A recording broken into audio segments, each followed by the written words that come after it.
Hello, and welcome to Retro Rank Rhapsody. This episode, a night at the Namco Museum, in which we take a look at some compilations that Namco put out to showcase their, older games.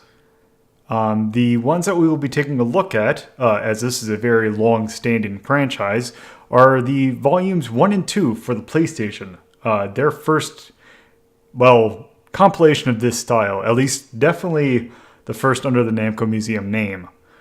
We took a look at these during ranking of shmups, but obviously since we were only looking at shmups, we only looked at a handful of the games.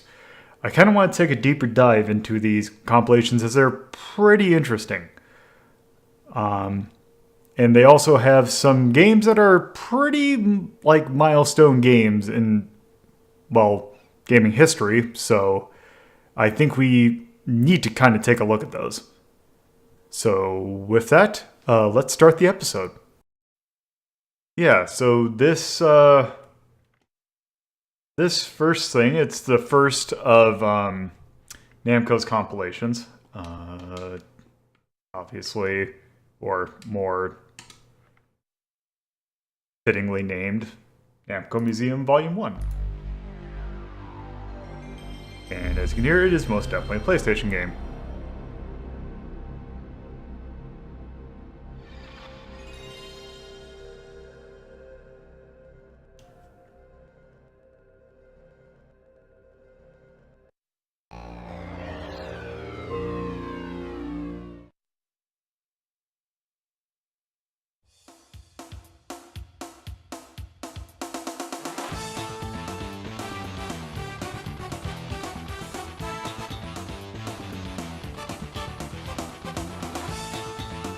Also, these pre-rendered, or these cutscenes are always great. Amazing.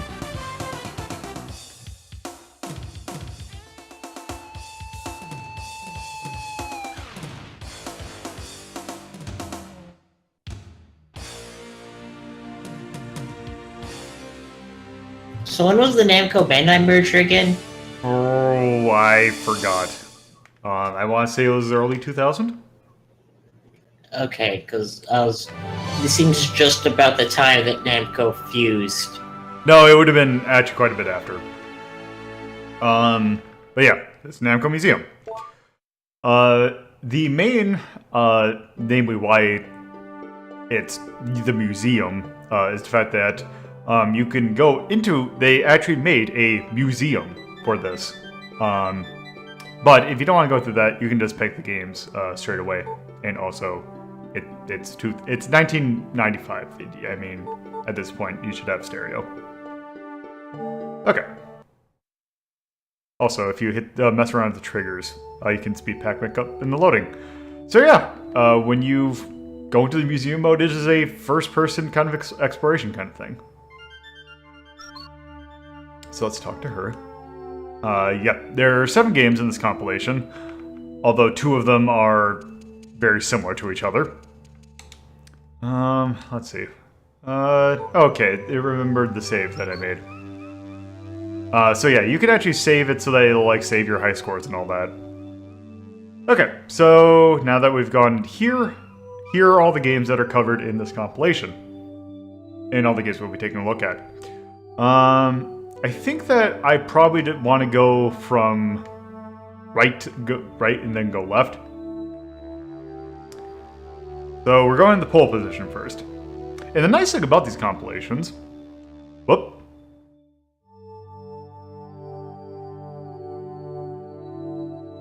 Let's do this and this.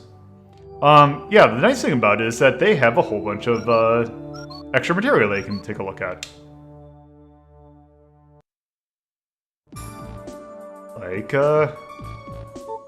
There's a little strategy guide. Oh, wow, that's neat. So the thing is about these is that they tend to use the Japanese versions of the games, which is really weird sometimes, but most of the time that's not going to be a big deal. Because if there's any text in the game, they usually translate it. But yeah, they have a whole bunch of... They have little side art. Yeah, it would that obviously would have been different in the US release.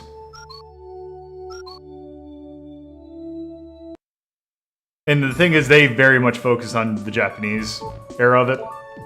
Like, they don't have, don't tend to have the US stuff, namely because at this time in Namco's history, they were usually either dealing with Atari or Midway, so they would have to get the licensing from them. Oh yeah, you can even like Makes see the. sense. You can also even like see the PCB if you want. Also, I think this is a score. Oh, just to get starting. Okay, so yeah, they also give you tips on how to actually play the game. Also, there's a sprite viewer, which is also kind of neat. Let's actually, I won't take a look at all these for all the different games, but just to show it off. Yeah, it shows like all the different frames. Anyhow.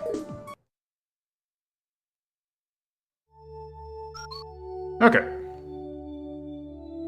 So, the actual room. Every game has its own little room that they made. Where you can see the actual cabinet. Or at least a 3D rendition of what the cabinet would have looked like. And also, all these cabinets tend to be based, like I was saying, based on Japanese version, so you're going to see a lot of cocktail cabinets. Perfect. Okay, so this first game we're going to take a look at is 1982's Pole Position. This is a... So the thing that's funny about that is I like that they referred to it as the Namco circuit. So this game actually has one racetrack, and it is based on the Fuji Speedway, which is an actual real-life racetrack. Which, from what I could... From the little research that I did, actually looks to be, like, relatively close to the actual track itself. Obviously, the actual, like, how it looks isn't the same, but, yeah. And also, as you can tell, this is basically just a racing game. So let's go ahead and start.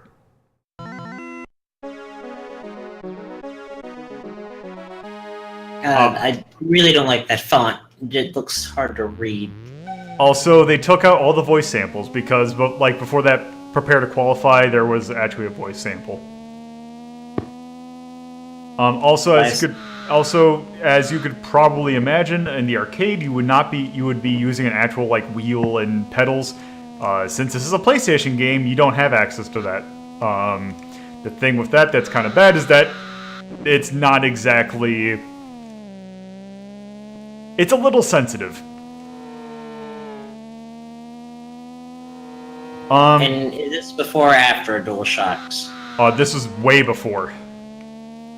Oof.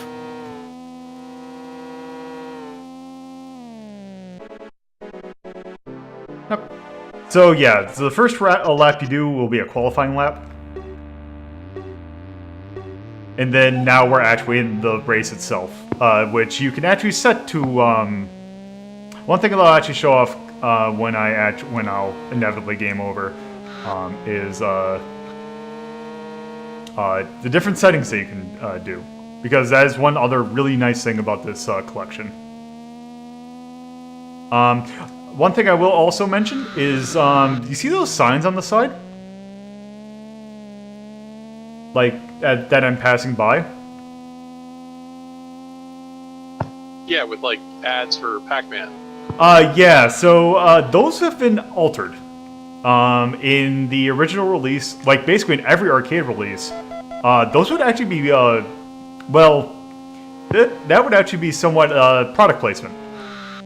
Right, they'd be like ads for Centipede for Atari.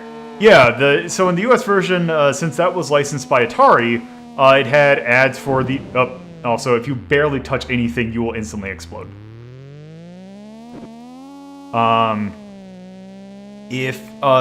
Yeah, so it had ads for, like, Centipede, it had ads for Dig Dug. I want to say they also had ads for Dentine? Like the gum? Which is, like, kind of weird. But... Okay.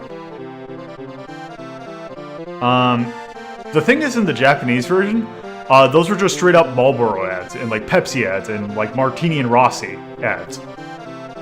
Amazing. Wow. So yeah, that is pole position. But here's the thing I wanted to show. You could actually, so rather than have like an options menu, they give you the dip switches. So if you're not familiar with how these old arcade games would have worked, rather than like say doing switch or like having a menu that you could select like various different things, they would have this little board of little switches that you can turn. That basically these are like take for instance this basically how much time they give you for the first lap. Based on how you like flip these, will determine like how much time they give. And from what I could tell, these are actually accurate to the actual machine. You can even turn on the test switch if you want. So yeah, that's pole position. So let's just do this and get this on the board. So I'm going to say that since that is a racing game, that belongs on the Dex list. I would probably say putting it... I'm thinking it's either going to go above or below track and field. Yeah, I would say it's above track and field because it's... I would probably play this over track and field just because it's least... I feel like it wouldn't kill me as much as track and field would. Yeah. So... 2.5... And yeah, I can definitely agree with that. Position... Episode 10... 1982. Namco. Arcade. And it is a racing game. That is atonal. OST, I would say that there isn't any. Yeah. The world building, I would... I'm thinking either C or D. I would give it a C if it's just as close to the actual racetrack as you say. Well, the thing about that I would probably say against it is the fact that it's like in the middle. Like there's a lot of like... This would be hard to do, but it's a lot more enclosed than what it kind of shows. Like it's not in like the middle of a field, at least from what I could tell. But okay. But that I don't think you could do that in 1982. So I'd probably give it a C. Craft. I mean, it's a pretty standard racing game. Yeah, it's nothing really special. So I would give that a C. Impact. I would probably give this, well, because here's the thing. 1982, there wasn't a whole lot of racing games, especially of the, because Pole Position has did the kind of time extend mechanic before games like Outrun or Hang On did. And this has been referred to as kind of influential to race games. So I might actually give this a B. Sounds good to me. Yeah, also this is the game that I think I have seen in every single Chuck E. Cheese that I've ever been to. I will go ahead and say this game has aged a little bit. So I would probably give this a D, because it's still serviceable if you can get it to a thing where you actually have a racing wheel.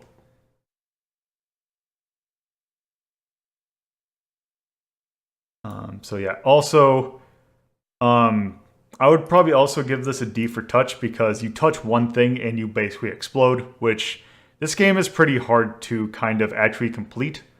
But if you're just looking for a fun little racing kind of game, it does its purpose. It is incredibly quick.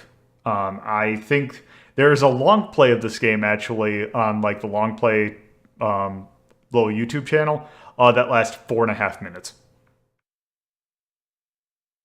Wow. Yeah. So you get exactly what you need really quickly. So yeah, that's Pole Position. So back to the game. Let's go back here. Yeah, the thing is, we're going to be taking a look at a lot of games tonight, and it's going to be pretty quick. Okay, so that's pole position.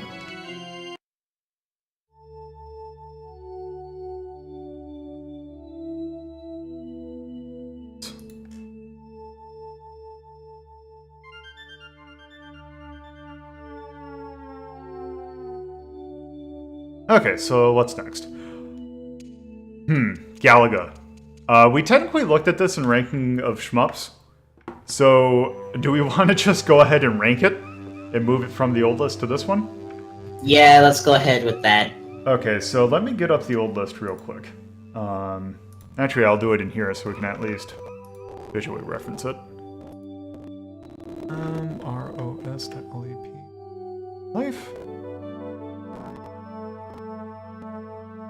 Okay. So Galaga, I'm pretty sure we actually put pretty low due to the, Age and basicness. yeah, because let's take a look. Galaga, where are you? You are a lot lower than I thought. Wait. Why not I should be smart. Galaga.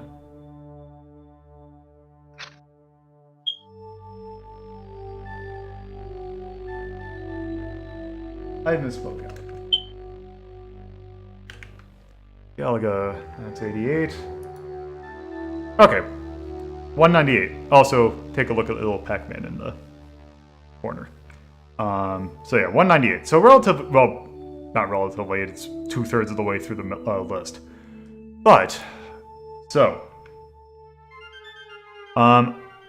with it being a shmup, I would put it at the attack list.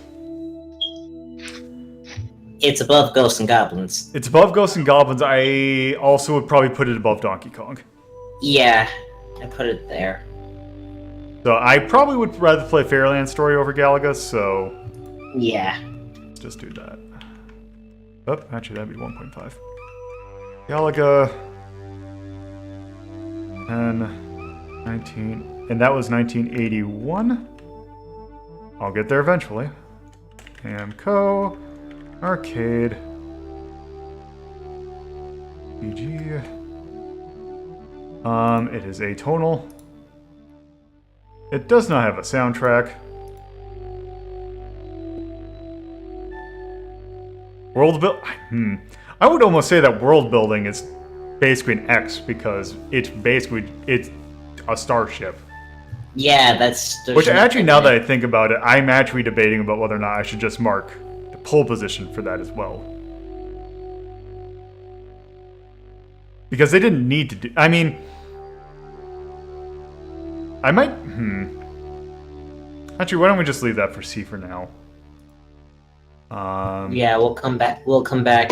You can do your commenters notes on those. Yeah. Craft, I would probably either give a... I'd probably give it a B or an A.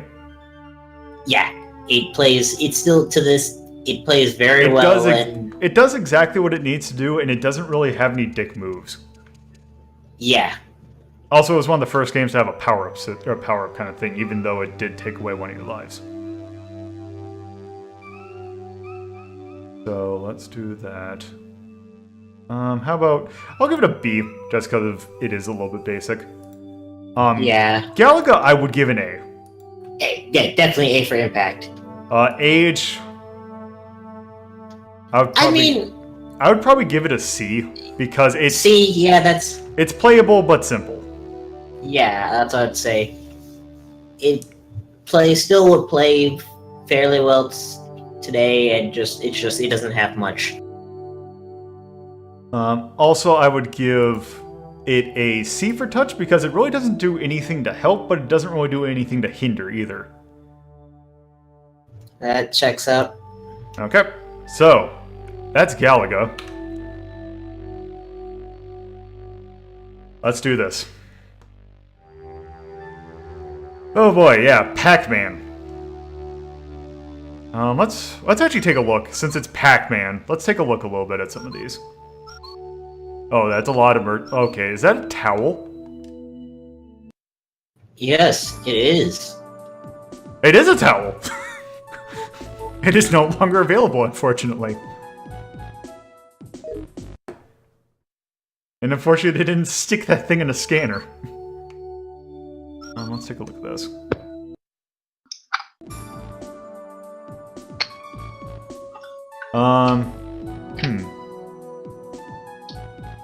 Okay.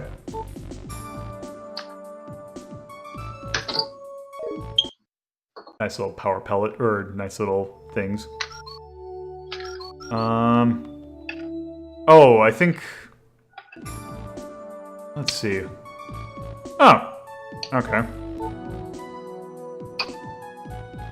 Oh, wow, that is actually a... American, it looks like. Yeah, that's a USD.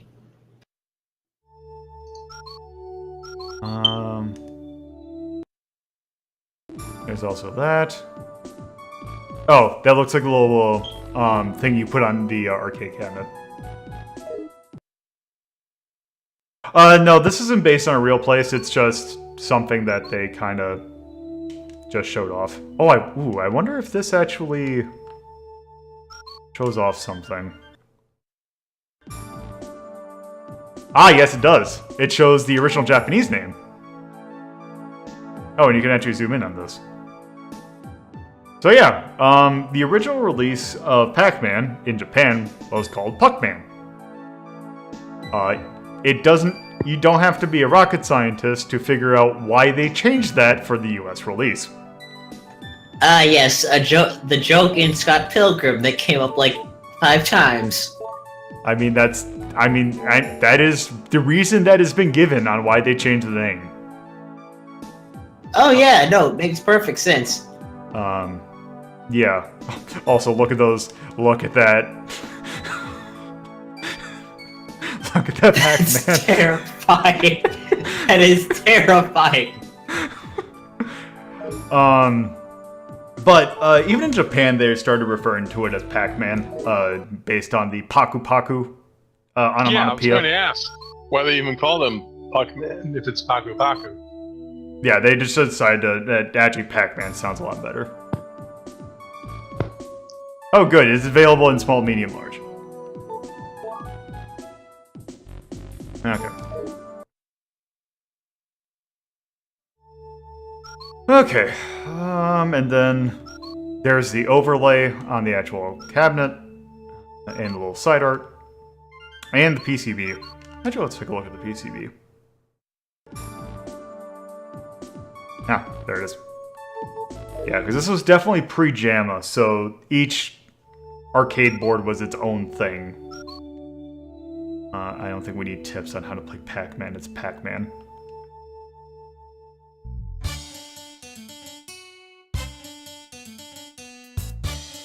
Let's see, is there...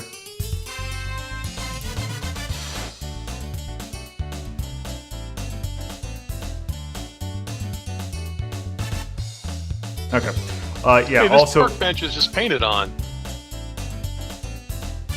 Huh. Also, there's a barrel of some sort. Yeah, they definitely elaborate these things on later releases. But, yeah.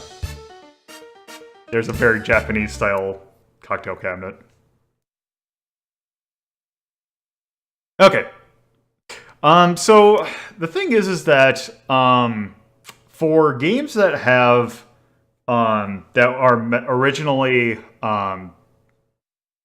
like this kind of, orientation, like a traditional arcade, they do kind of make the text a little bit scrunched, but overall it's basically pretty much arcade accurate. Now let's take a look at dip switches. Which actually, speaking of that, if you don't like the way that that looks and you have a TV that you don't feel or don't mind flipping sideways, you can do this.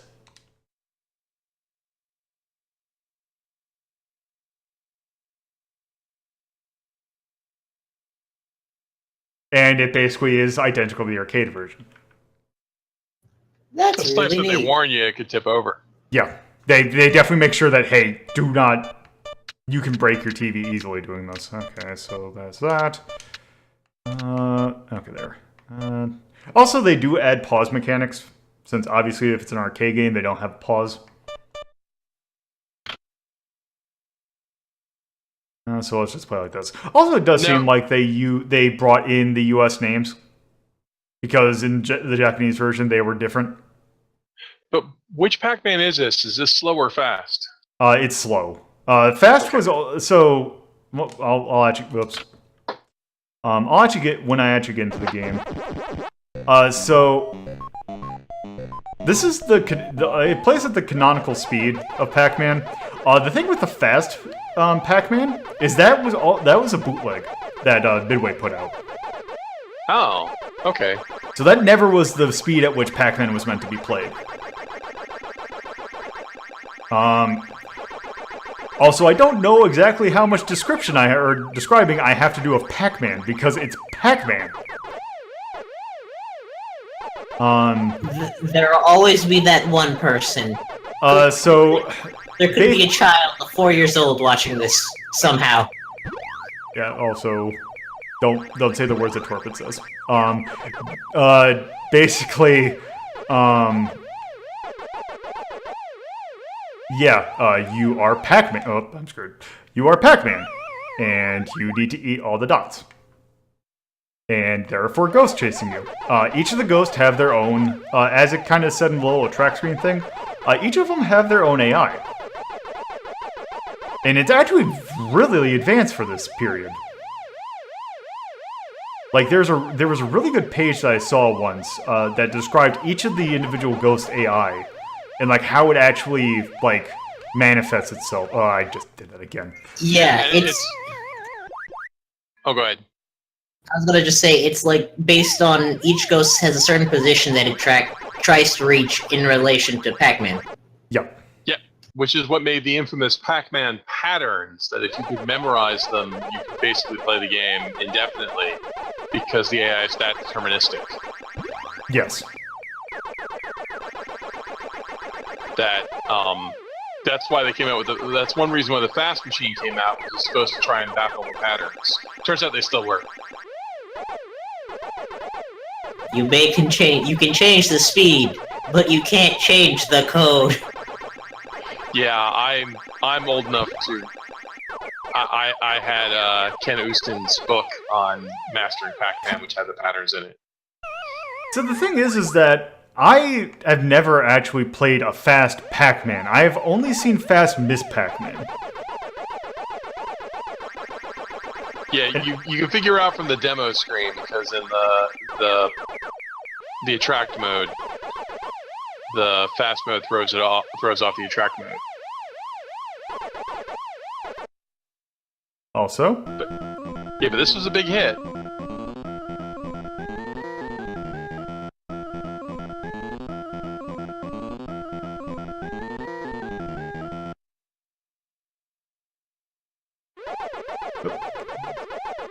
Yep.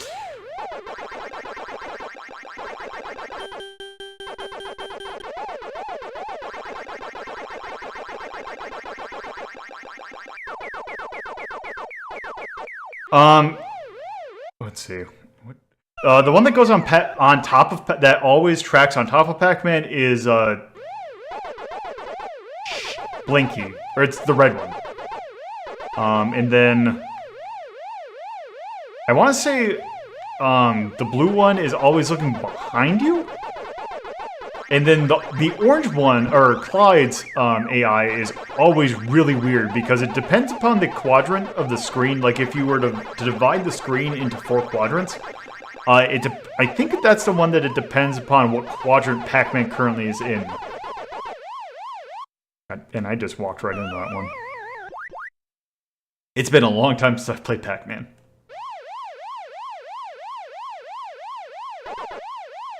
Well, there's also a flaw in their AI that if you go back down right where you ended, right there, you can sit in that place indefinitely. They can't get in there. Yeah, there's a whole bunch of weird little things. Like, there's a way that you can actually, due to the way that it calculates whether or not something is a collision, you can actually it's something like if you go left and then right real quickly, you can actually phase through a ghost. Oh, there was this guy who was programming an AI to play Nintendo because Nintendo's only have 2K of RAM. Uh-huh. Have you ever seen that? I think I've seen that. So, where he's got it playing Pac-Man, and it does exactly the thing you described, where because it's an AI who's pixel perfect moves, he keeps dodging the ghosts by doing the exact move you're describing. Yeah, because you move fast enough that basically I guess the collision box, because it's not the size of the ghost, it is a little bit smaller. Mm-hmm. You can actually like the frame by frame movement. They can miss each other. Yeah, it's amazing to watch it. It just does it like 3 times in a row, just bong bong bong. It's like wow. Yeah. So, Pac-Man. Awesome game. Yeah. So, yeah. I would say that this falls under the category of attack, since basically attack games are basically you have one life. It's basically dodging and all that, so it falls under attack. Okay. So, yeah. I feel like this comes. Go ahead. I would probably put it above Donkey Kong, but below Galaga. That's what I was gonna say, but this also comes to very much a personal preference more than because I would say both Galaga and. Also, we're forgetting something. The fact that I changed something, we could put them at the same tier. Then yeah, let's do that. I would put because I mean, Pac-Man and Galaga are like so infused in like arcade history, I guess, that I mean, they tend to come in the same machine now. So they kind of need to go together. So yeah, I would say that Pac-Man belongs right next to Galaga. Also, I should say that this was the guy who actually we'll go on to that. That will become prevalent later. Arcade. That, and I think I have a maze category. Yes, I do. I would probably say it's. I'm thinking either atonal or happy. We're definitely happy. Look at all those happy smiling faces.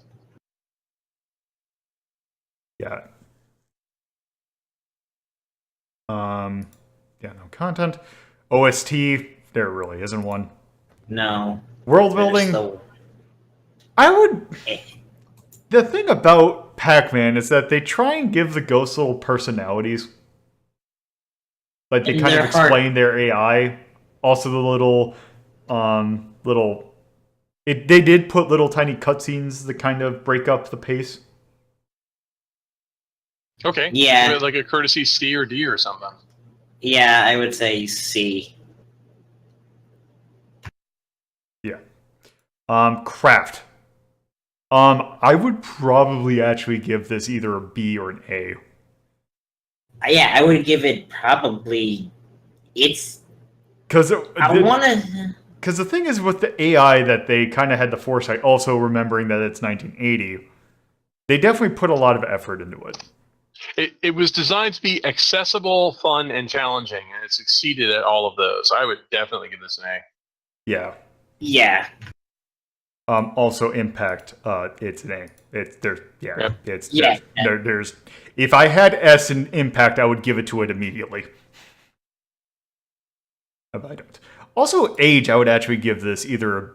It's definitely aged better because it's Pac-Man. Yes. Mm-hmm. I mean, you can't get more Pac-Man-y than Pac-Man. But I would give it a B because I think Miss Pac-Man does have some big innovations. Well, I should also say they have made Pac-Man games since that. Yeah. I'd probably elaborate more on it, so I could definitely get behind giving it a B. But it's definitely not a C.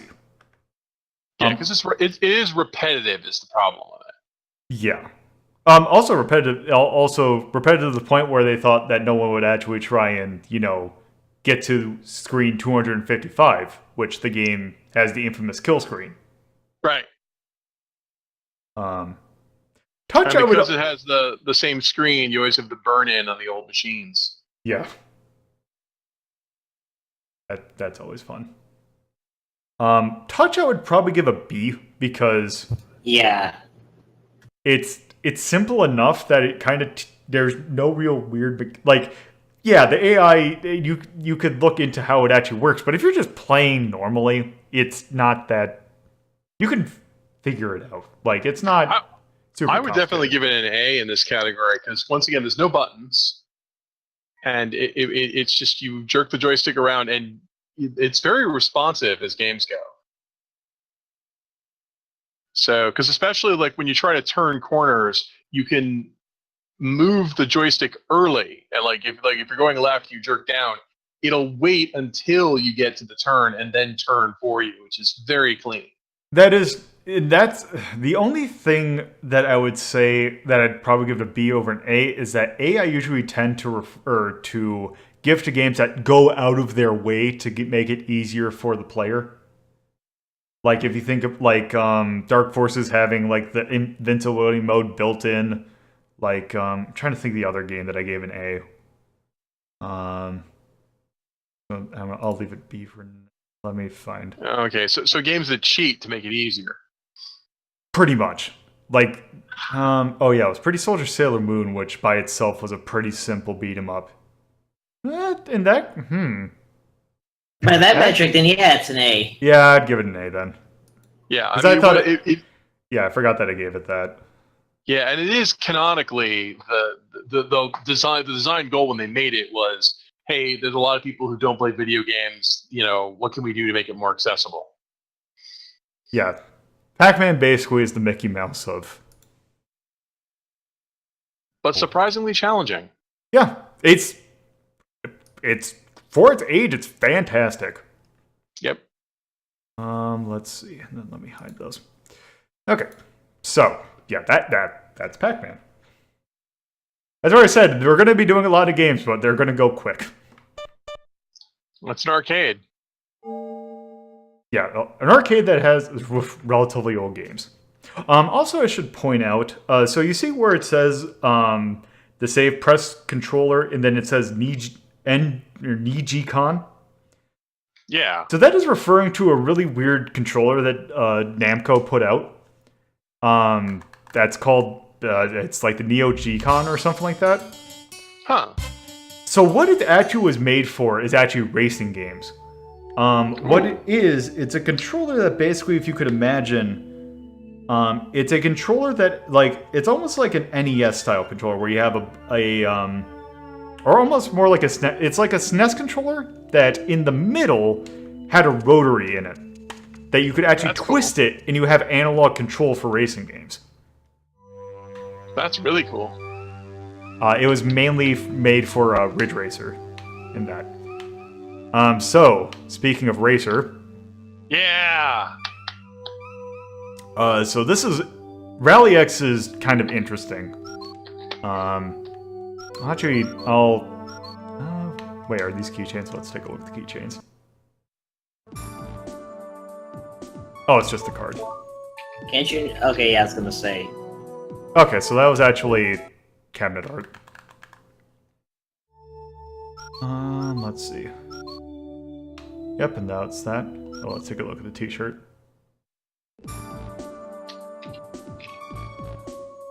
Yep.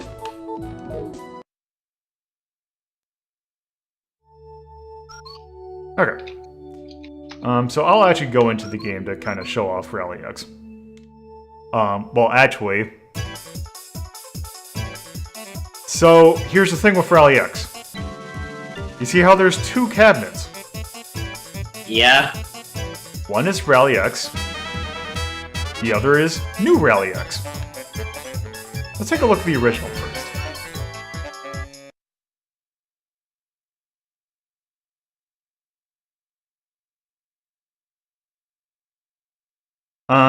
yeah, they're relatively the same game or similar, but we'll have to get into it. So, yeah, that's the game. Dodge red cards and rocks, get the 10 flags, and do it before your fuel runs out.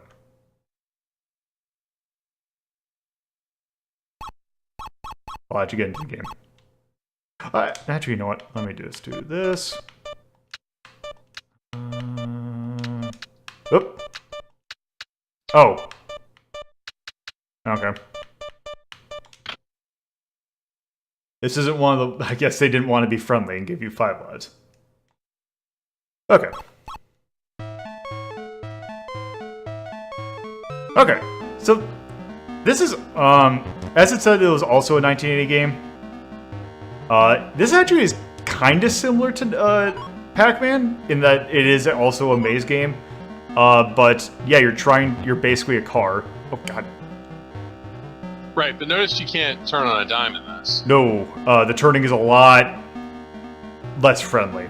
I'll just phrase it like that. But yeah, we want to get all the... basically, it shows where all the flags are on the map, and we want to collect them all. Yep. The maze is always the same, but the boulder placement's random. Yeah. Also, you saw before that I could do a little oil slick screen. That you could do that. However, it really costs you fuel.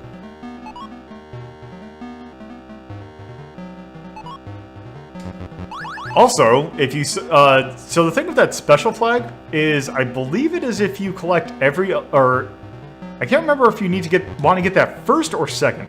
Oh, also you can't. Yeah. If you pick up the special flag, every flag after it's worth double. Yeah. No, I'm thinking of a different thing, and that's going to show up until new. Oh god damn it.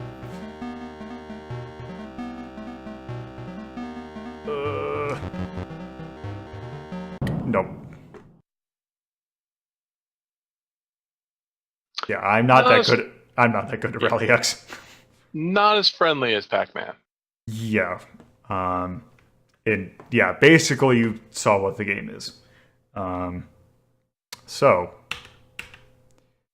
And I thought this game rang a bell. This game was the centerpiece of a lawsuit against conversion kits that somebody was making in the U.S. Oh, right. Or, like, recently? No, way back in 1983. But there was a big deal that there was the question of whether a video game could actually be copyrighted because it's, it's just like weirdo software. And they apparently, I'm reading the law case right now, and apparently it was over the hardware. So, but it was like the first time they prosecuted somebody for doing this. Huh. Also, one other thing about Rally X. So the game that we just saw, there was a 1980. I can't remember if it was CES or some other trade show, where 3 games were being shown off as like, oh, these are new games coming out in 1980. One of them I forgot what it was, but it was some not super famous thing, I think. It was that, Rally X, and Defender. And basically, everyone was going to say, oh, Rally X is going to be the next big thing. It's going to be the next, like, Pac-Man. It's going to be the next Space Invaders. Like, it's going to be, like, the biggest hit in the arcades now. It was Battlezone, Defender, Pac-Man, and Rally X. Oh. And the darling of the show was Rally X. Yeah. Which one of those 4 do you know of now? Or do you... Yeah. So, yeah, I always thought that story was funny. Yep. Thus proving nothing ever changes. Yeah. So, if I'm to rank the original Rally X, because I'm going to keep it separate from new Rally X, because technically it is a different thing. I would probably put it above Ghost and Goblins, but I wouldn't put it above Donkey Kong. Yeah. So, and see see your categories. Rally, but not Racky. X 1080 Namco. Almost put Bamco. That's something else. It is also a maze game. I'm gonna give that one atonal. Yep. The cat agrees with your reviews. OST, since it does technically have music. They listed the composer on the Wikipedia page. Oh, do they?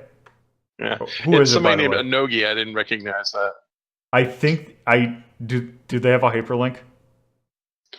Let me go back. I want to say I think that is the guy who also composed Xevious. It's Nomayuki Onogi.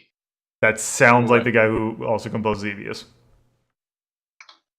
I say compose and also he did he did Galaga, he did Mappy, he did the pole position opening. Okay, so yeah, anyway, I'm putting Rally X at a D because it's basically a monotonous, not terrible, but it's kind of monotonous. World building, I'm gonna put an X. Yeah. Craft,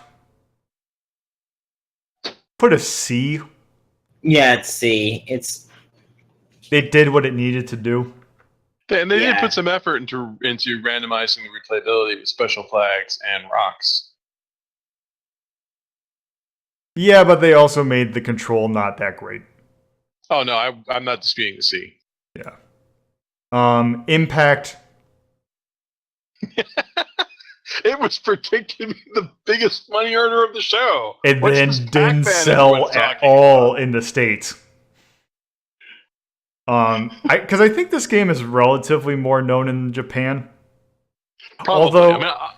Although I've seen them pretty commonly, but I can't say how many. The thing is, I'm actually probably going to put this as a D for normal Rally X because the thing is that when I think of, except for ports for some reason, whenever I see like Rally X brought to like new stuff, like newer things, it is either both games or it is new Rally X.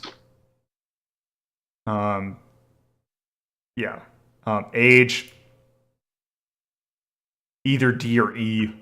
I don't think it's quite E territory, but I'd probably put a D.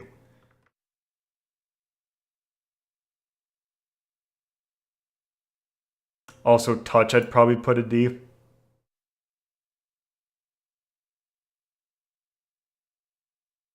So yeah, that's original Rally X.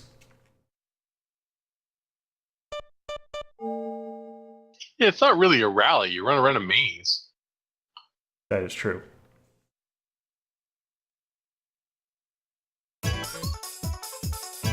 Also, I'm going to say I really like this music. Oh, it's really good. Okay. Let's take a look at new Rally X.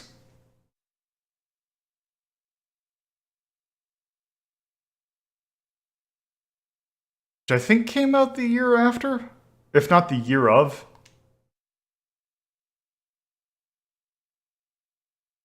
Now this has world building. Yes. Also, a different new flag. Actually, let's take a look at what our options are available. Looks like very similar. Oh, you get 4 lives. Alrighty, we're off to a better start.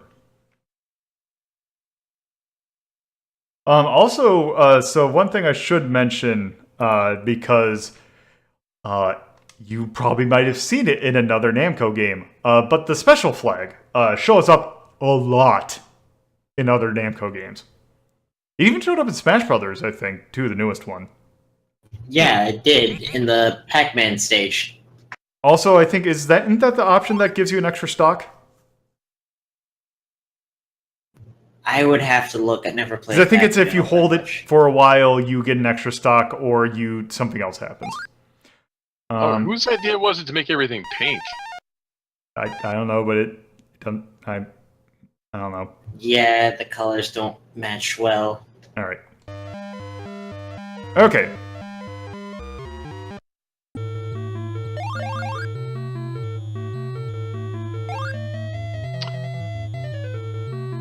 Well, they changed the music. Yes, they did. The map layout looks identical. It does. Also, it does feel a lot... It feels a little bit snappier. I don't know if that's just a placebo effect. But it just feels better. This music sounds a lot like Pac-Man. It does. But I kind of like it for its stupid charm. Okay, here's what the L thing does. Basically, what it does, it gives you a reward for how much fuel you have left. Also, well, they made the game a lot easier. They started you with one car. Yeah, that's also the thing, is that it makes it a lot more approachable.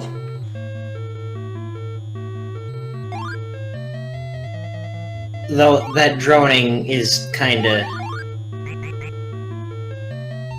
Yeah, that...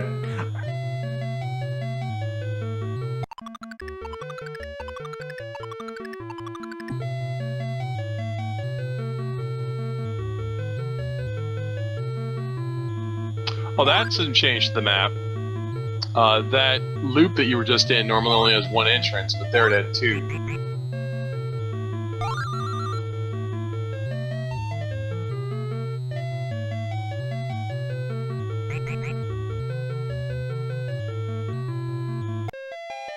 Also, one of my favorite things was in the... I don't know if it's in other Ridge Racers, but I know in the PSP Ridge Racer, you can actually get the Rally X car.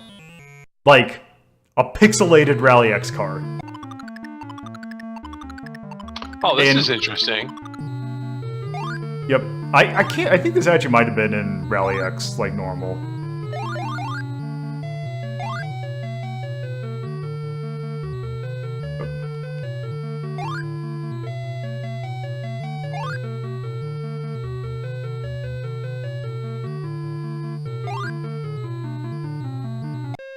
Also, it sounds like they took the music from a recording.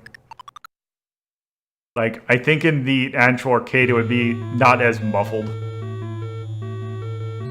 Oh, neat. They actually changed the color. Also seems to change the layout, too. Yeah, this is different. Okay. Also, there's something really stupid I like about the bang. Okay.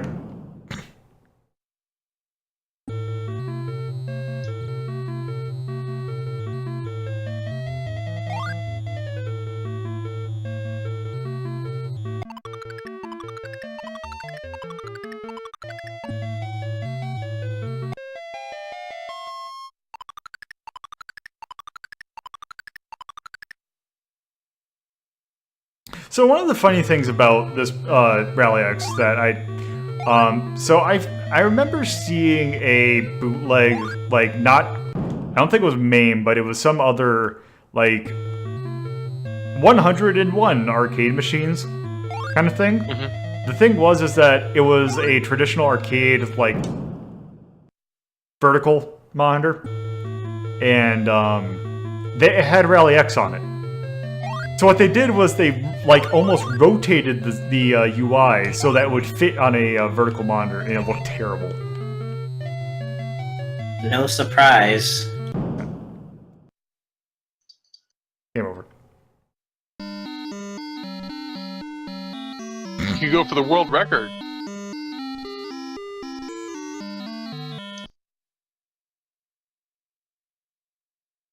Yep. So that is new Rally X. Much improved over original Rally X. Well, the fact they gave you like 2 gimme levels before they just murder you.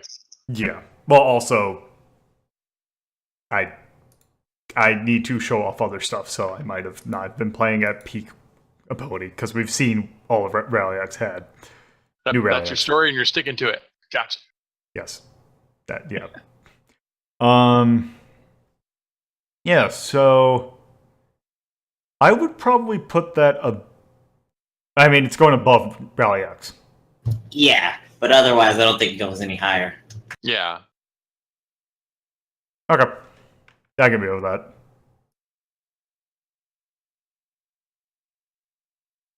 I want to say that's how it's usually done. And I think that was also 9. Oh, was that 81 or 80? Well, I can find out real quick.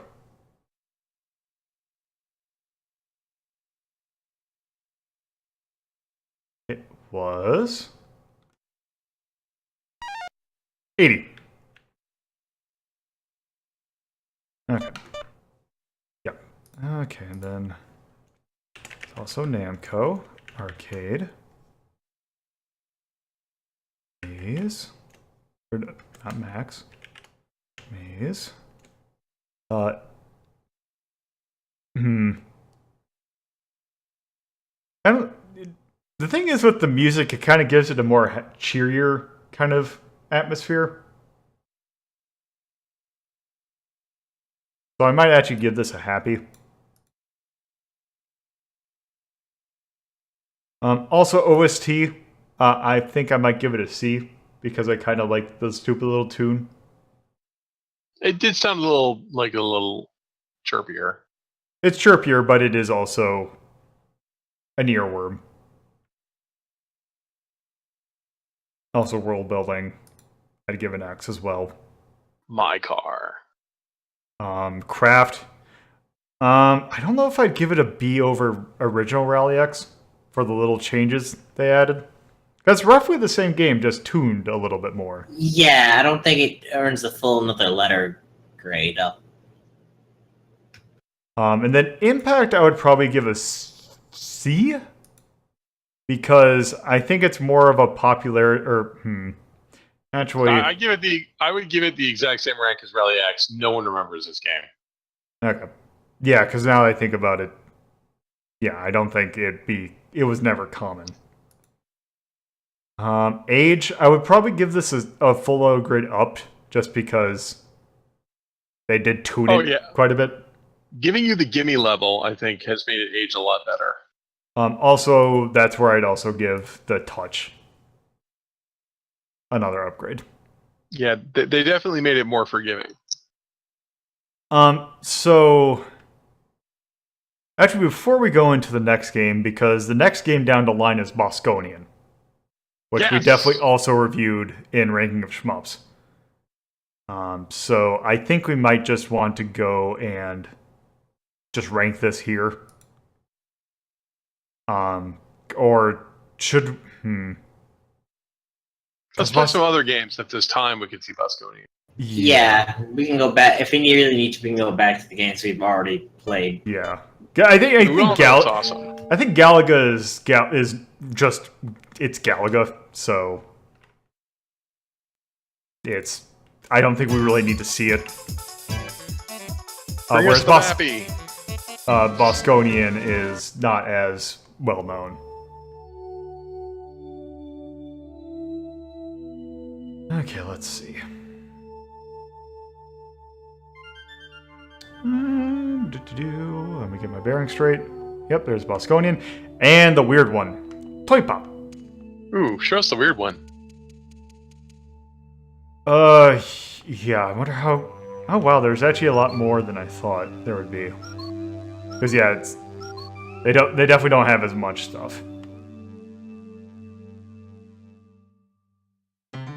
Also, look at... What is this white void matrix? Basically, we don't know what to make the room of, so we'll just put a room in.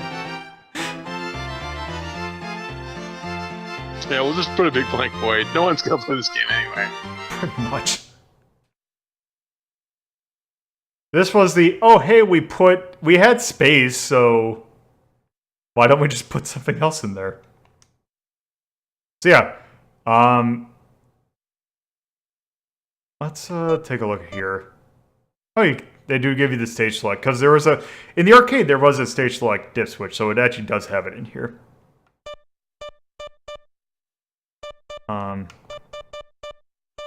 Also continuing. 5. Okay. Also, this is a 1986 game, so a little bit later on than other games. Hmm.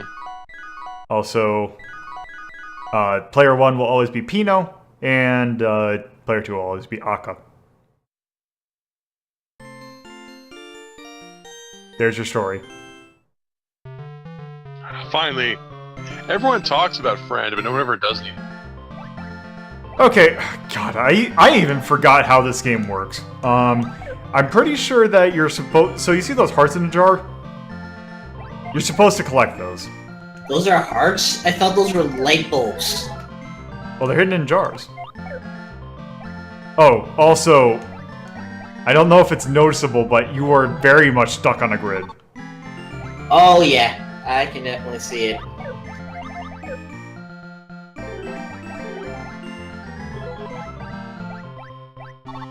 Can you accidentally shoot the hearts? It doesn't do anything. So it's like Pengo, but you have a gun. Kinda. And there's no sliding. Also, you can get... Oh, God. Oh, good. I don't think I can actually do anything about those things now. That's great. Well, that's a markdown. Well, if you have the super shot, apparently. Yep, there we go. Oh my god, tanks. Ah, here we go.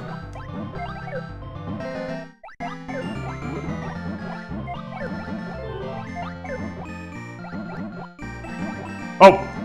Since the bomb doesn't do anything about cars. Oh, but the blue thing does. That's like a tire.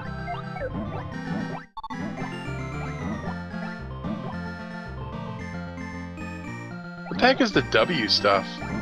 The W? Has some of those bottles of a W on them. I don't know. Oh, god damn it. They're gonna at least destroy the cars now.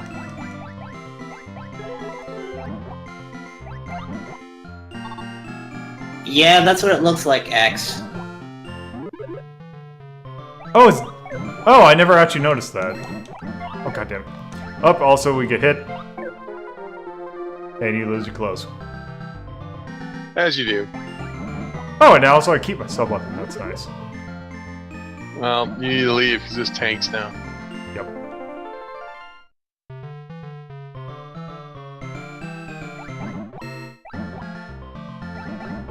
Oh, you Well- keep your power-ups each level. Ooh, spare clothes. Okay. That's a dick move. A booby trap.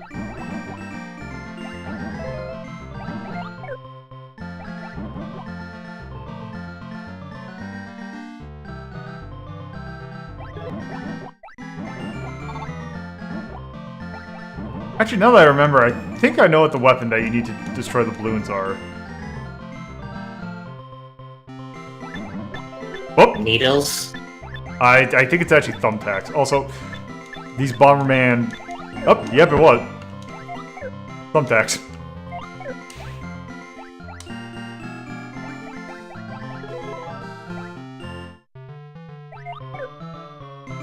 There's something I do kind of like about the theme. Okay, so it seems like the soldiers can be killed by any weapon, but Yeah. anything other than that needs a special weapon. I Yep. see.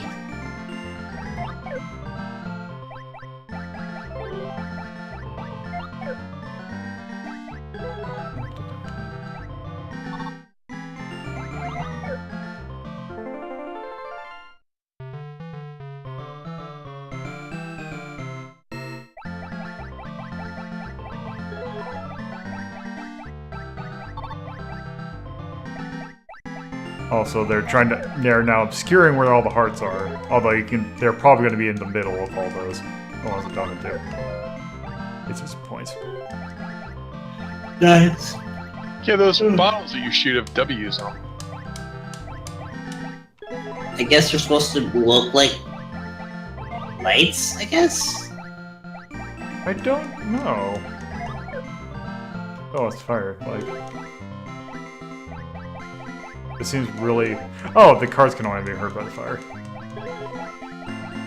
Okay. This is unfortunate. The only cards can only be hurt by fire, except there is no fire or no cards on this screen. And you're still naked.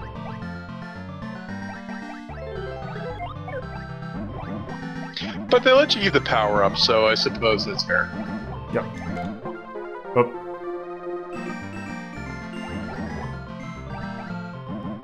You don't stop for nothing.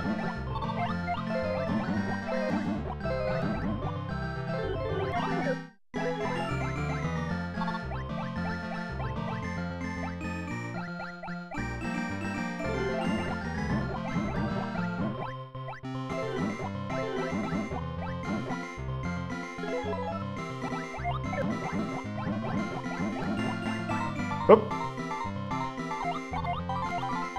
Oh, okay. Apparently, if you get 3 sevens, you turn invulnerable. Oh.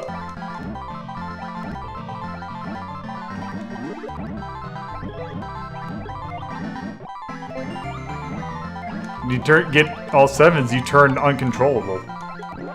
Oh. Oh.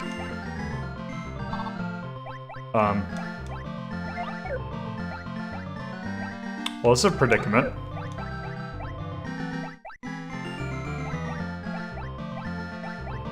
Oh, okay.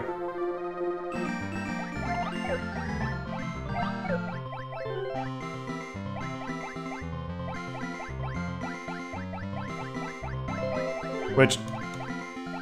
Okay, where's the hidden wall? Oh. Well, they don't seem to have much mercy invincibility either. Nope.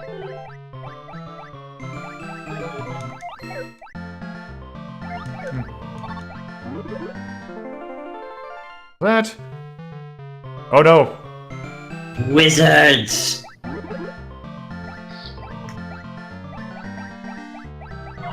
Well, they didn't waste any time. He's here and doing wizard stuff.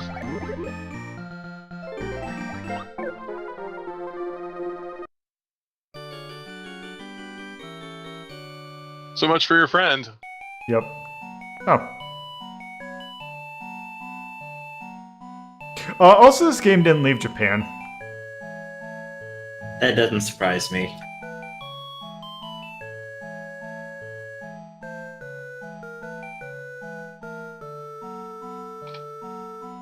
Oh, can't use a heart. Yeah. So that is Toy Pop.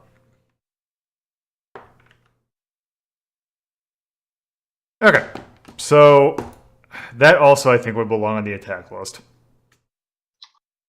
Yeah, it's another maze game, honestly.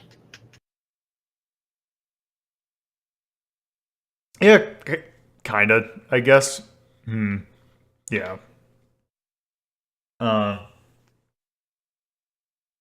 would probably... I'm a little surprised they didn't get some kind of home console port. Yeah, that's the thing, because this game didn't receive a single port, except for this. This game is incredibly obscure. Also, not that great, so I think I'd probably put it just above Ghosts and Goblins. Yeah. No love for Ghosts and Goblins. No.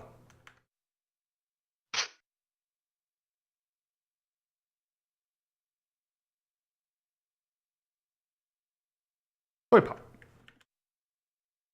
86. By Namco.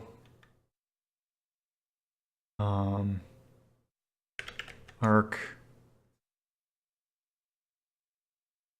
Maze. I would probably give this a cute. Definitely. OST, how did you like that one sound? It was stuck in my head. Okay, we'll give that a C. World building? I'd probably put it a B. Yeah. Craft? C at most. C at most. Because it did have some dick moves. Invincibility? What's that? Impact. F. Age. Probably D. Hutch. I think you need to take at least one letter off because you didn't know what to do. Yeah, that also. Also, it obscures a lot of stuff, which is not great. Let's see how long we've been actually going. Let's see.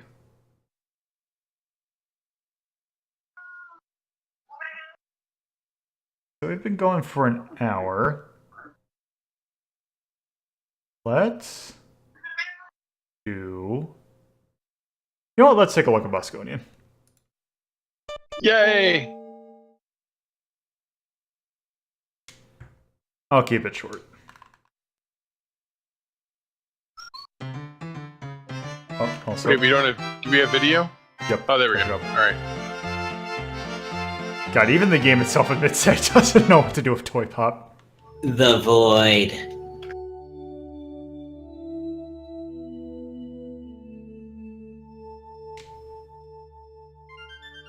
Okay. This is where people come to smoke in the Namco Museum because no one's back in the toy pop room. Okay, Bosconian. Oh wow, there's barely anything here.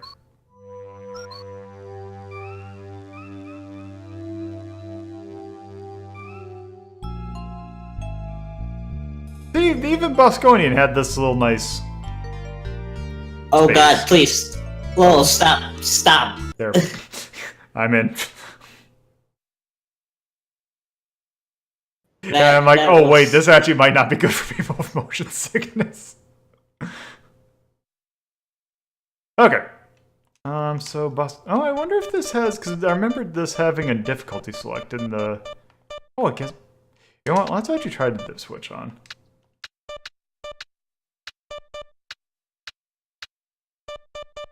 I'll just keep it 3 lives. So what happens if I do? Oh. Oh, okay.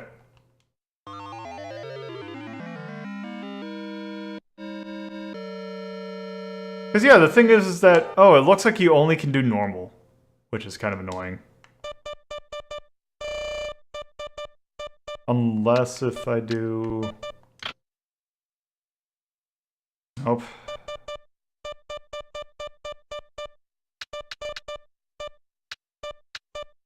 Continue we want.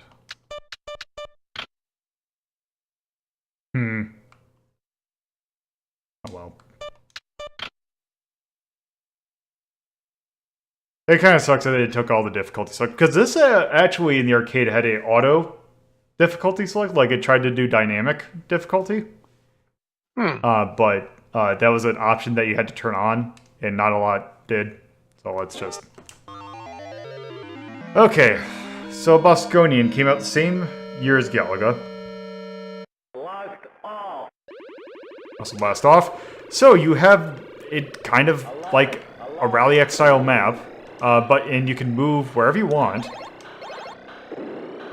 Your ship can actually shoots before and like in both directions, in front and behind. Whoop! Also, that explosion lasts longer than I thought. Blast off.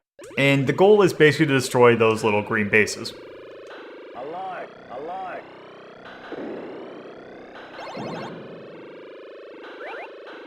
And there's 2 ways you can destroy the bases. You can either destroy all 6 of the nodes, or you can, if you get a good shot, you can shoot down the middle of it.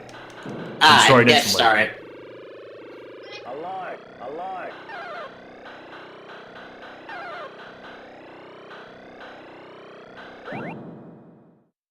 Which Ooh, the just boomerang destroying ships.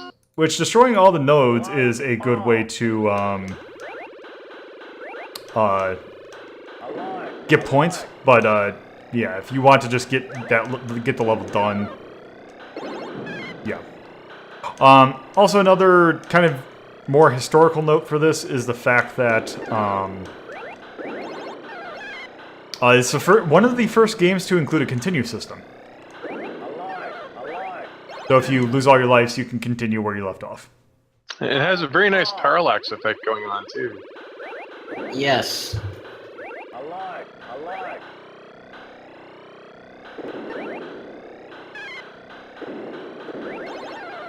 Also, one nice thing is that if this game does actually have friendly fire, in that, yeah, like that the enemy shots can actually destroy enemy ships. And they can crash into crap. Yep.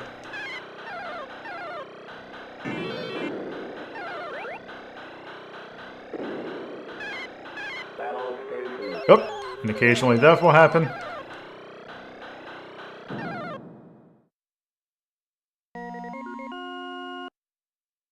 Locked off.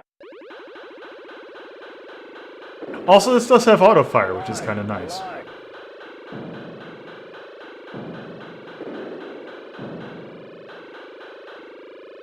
Alive. Alive. Whoop. Keep Locked forgetting that those off. things explode. Alive. Alive.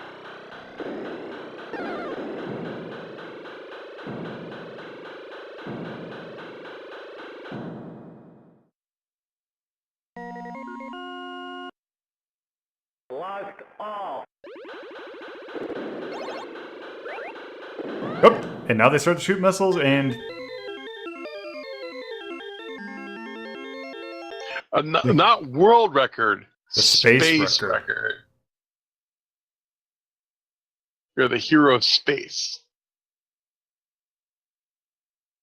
LDP. Okay. And also here is where you can continue if you want.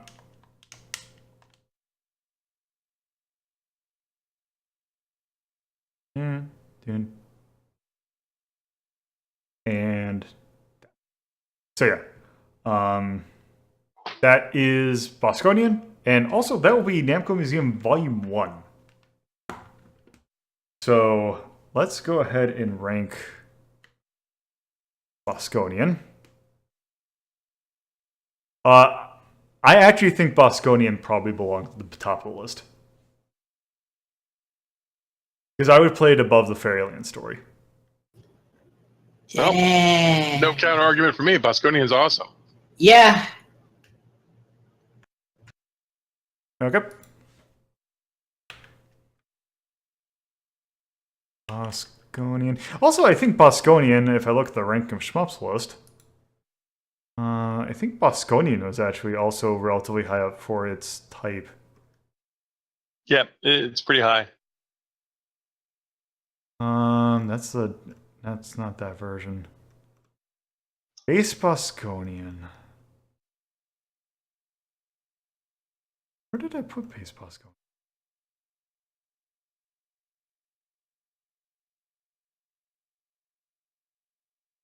You try using the search.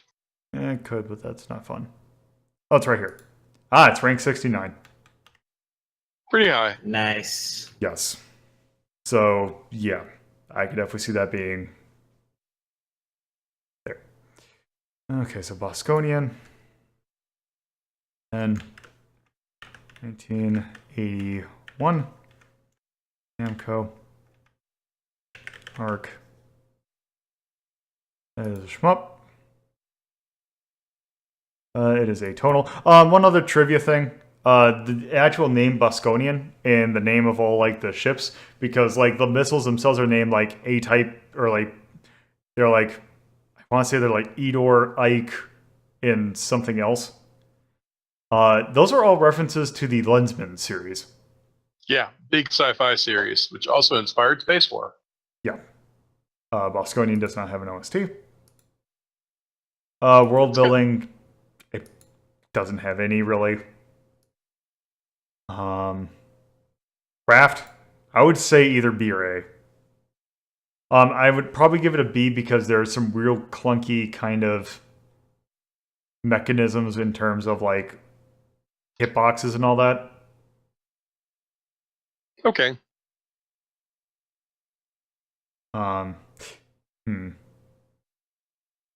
Actually, I'm debating. Yeah, I'll just leave it at B for now.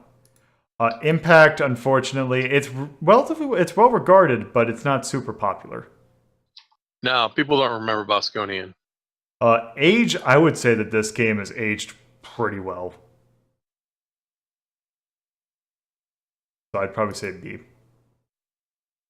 And then touch, I'd probably give it a C.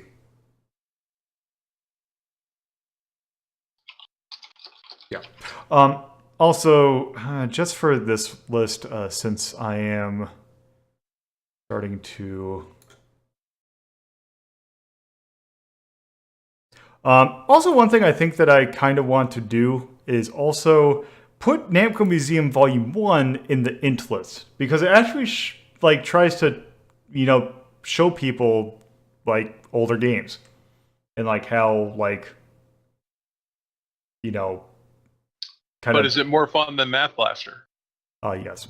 Yes. I'd probably put it above Jeopardy. Yeah. You guys would rather wander around a low poly simulation of a video game museum than play Jeopardy. Yes. I love this stream. 1995. Well, also remember, it's also NES Jeopardy.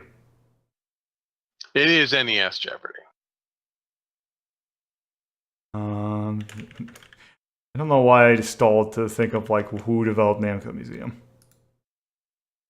It's a mystery.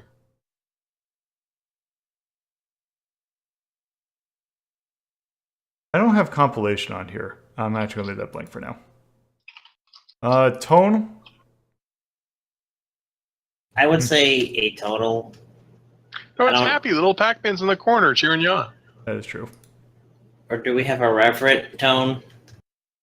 Not really. Okay. The music and the things were really good, so I'd probably go to B. Yeah. Probably the rally racer thing was probably the best. The world building, I would probably also put at least a B, because it does, for what it's trying to do, Yeah. make it really kind of neat. You can definitely tell they put a lot of effort into it. So I would probably actually, for what it's trying to do, probably actually give it an A. Because of all the stuff you can do, even being able to flip your monitor to its side to do that, and also all the little things they scanned in, I would probably put that at A. Impact, I'd say this one actually might be I would actually think B, because the thing is that not a lot of companies did compilations like this, and Namco Museum is kind of one of the first.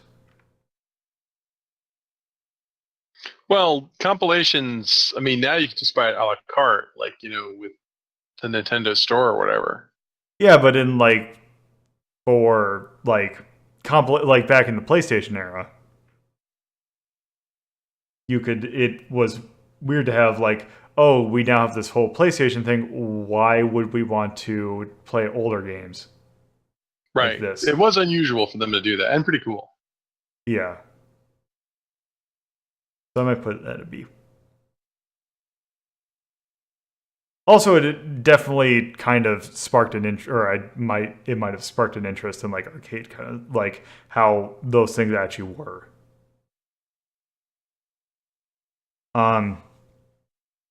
Age, I might give it a C based on the fact that it only has 6 games on it. Yeah. If nowadays you could get even later Namco Museums have 15 games, unless you're the Switch one for some reason. So I might put that a C. And touch is kind of a weird one to put in this one. But I would say it's definitely approachable. Was it Xbox Arcade that made people stand online? That was PlayStation Home. PlayStation Home made you stand online. So it's not that. Yeah. I might give it an A just for that. Touch is kind of weird to think of it in an edutainment kind of thing. But yeah, that is going to be it for Namco Museum Volume 1. But, as you can tell by it being Volume 1, that was not the only volume.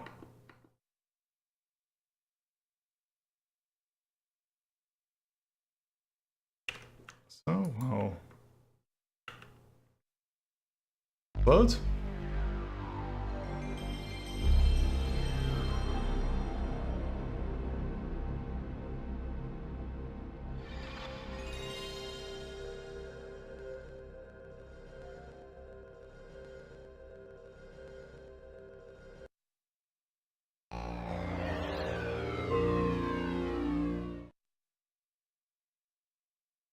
Also,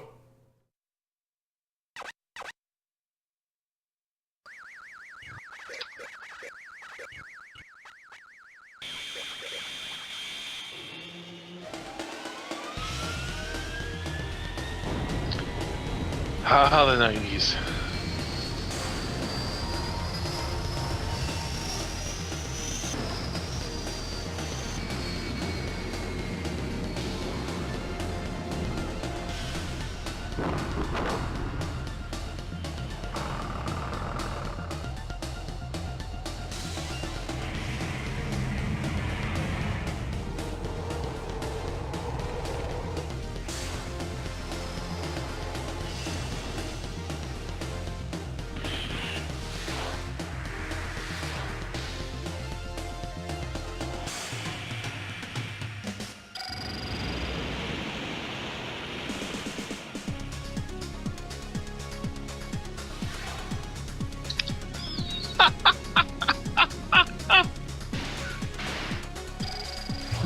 Go, here.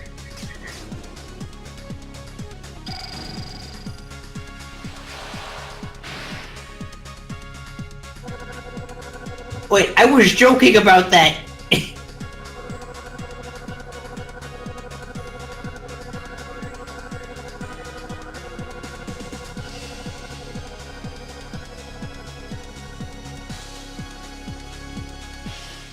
okay.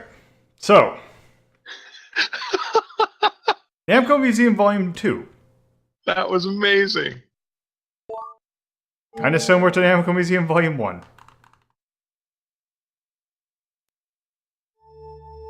Okay.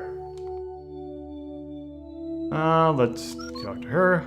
There's only 6 games in this one, though granted there's not a Rally X situation. You have missed the first volume, but basically what you missed was like Pac-Man. This game this volume definitely has a lot more interesting games on it. Also a little bit, let's say better games. Well, better might not be the proper term. More variety. Yes. Okay.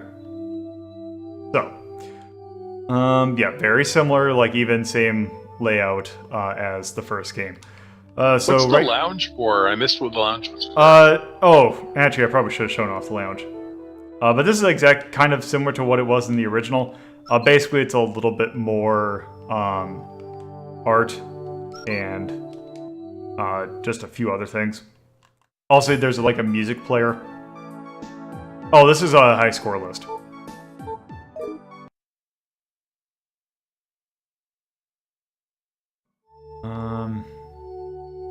Also, there's credits. Also, let's take a look at these. So Namco had a arcade magazine. That's adorable. It's like Mappy on a date. Yep. So they basically just have a bunch of magazine scans, or the covers of magazines, it looks like. Man, those would be neat. Yep. Like these are all 1987 episode or things, and this is actually Namco official history. So basically, it lists all the games ever made. Because this is also in the first game, so it actually grays out the ones that were in previous ones.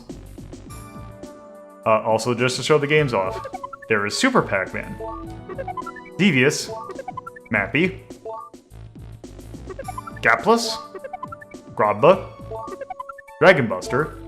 I think that might be it. But yeah, it basically lists every game that Japanese... Also, one thing that's funny is that... So they list the Genji and the Heike clans, which is actually a misspelling of a game. They'll later on... Or that'll be in a later I think that game's weird. That won't be for another episode.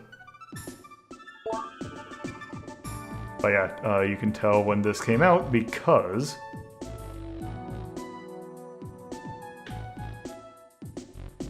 Go down here. Ooh, Cosmo Gang.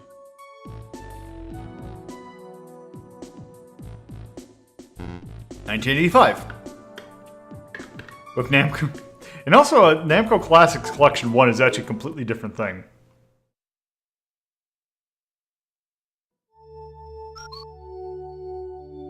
But let's get to the actual games. So, yeah, as I mentioned, Mappy, Dragon Buster, Super Pac-Man, Xevious, Gapless, and Grobda.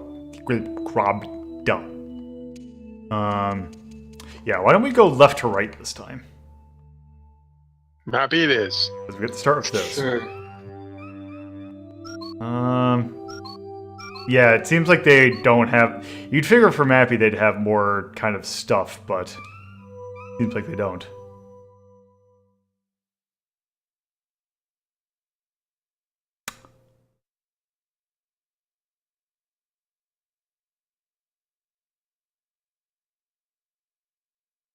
Did it soft lock? We're going to be using the Japanese version.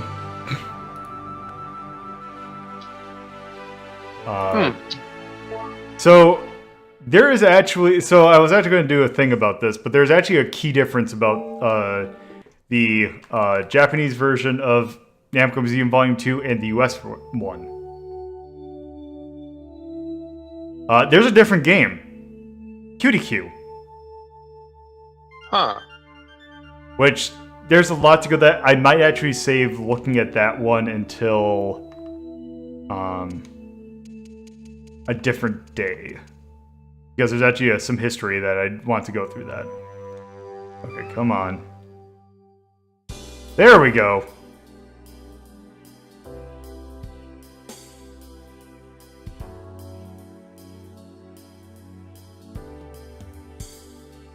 Also, I like that the pictures are of... Can you go up the stairs? No. Yeah, I didn't think so. Oh, right, Japanese. Gotta use circle instead of X. Oh, I didn't make a save. These games should be pretty similar, though, so I don't think we're missing out anything by using the Japanese version. So many mappies. Oh. There we go. Oh, not used. Okay, also... Wait. That has to be difficulty selection. Lives. One up.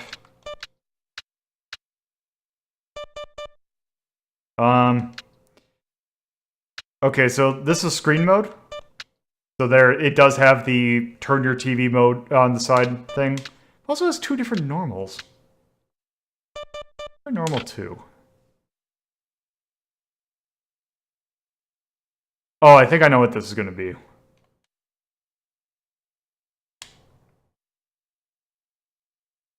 Nope, maybe not. Okay, so, Mappy. Starring Mappy as Micropolice, Yamko as the boss, and Mukis as naughty folks. Mappy being one of the only games that I can think of to star a protagonist that is a mouse-pig hybrid. Wow, so they redesigned the game to be on a widescreen. Yeah, so that is one nice thing that they did, is that basically they took the score and all that and moved it to the side. But yes, this is basically showing how the game plays. This is actually a sideways maze game. Later, Caramel. Let's go ahead and start it.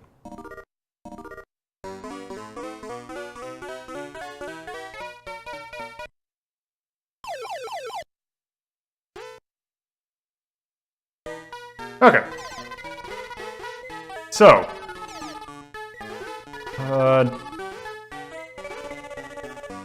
yeah, you basically need to collect all the things that were stolen by the naughty cats. Also, there's doors, which you can use to smack the cats.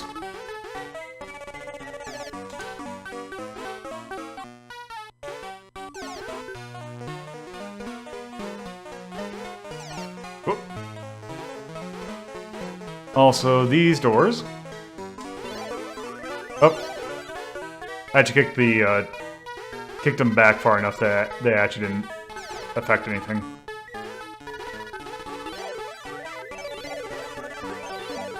Oh. Oh, damn it. This is a weird game.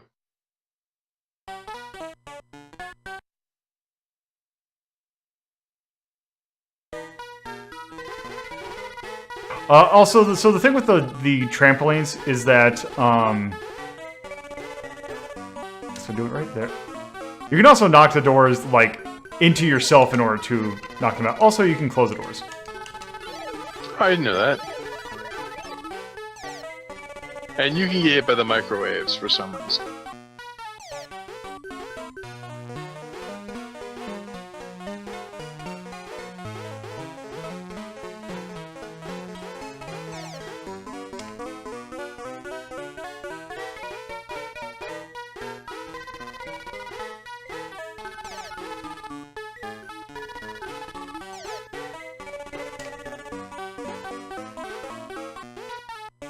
Also, one little thing, if you get like this.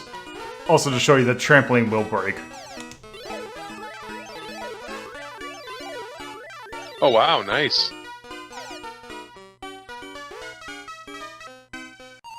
Whoop!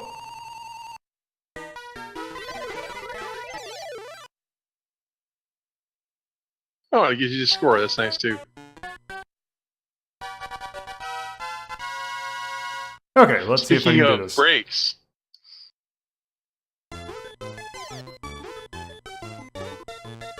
Oh.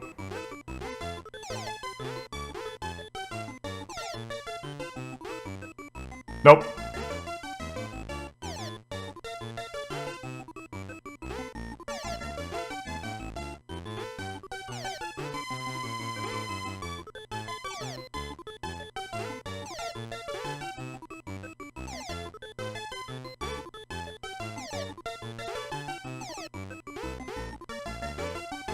Okay, I'm just gonna go grab this. yeah. So it's a puzzle to get all of them without breaking trampolines and going Yep. to the floor. Alright.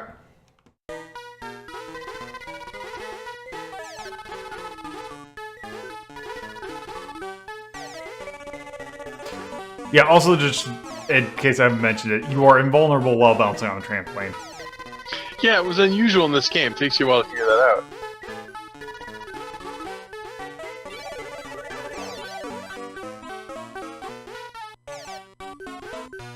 Also, you get a point bonus if you get a thing that a Namco is behind. Also, if you are not familiar with Japanese onomatopoeias, nya being the sound of a in Japan of a cat meowing. In the US version, they actually changed the name. That's just a Western version. But they are the Namco is referred to as the Goro, and I think the Mukis are still the Mukis. Okay.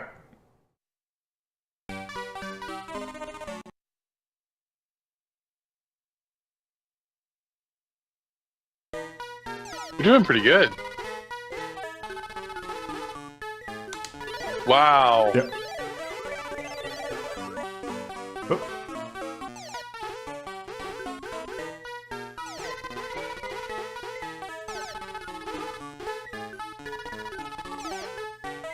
Nope. Oh, nope. It didn't work the way I thought.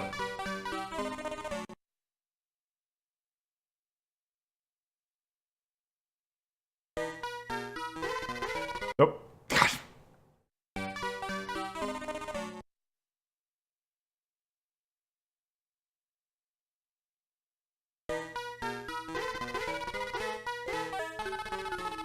Nope. Oh, okay. So it moves faster than I do.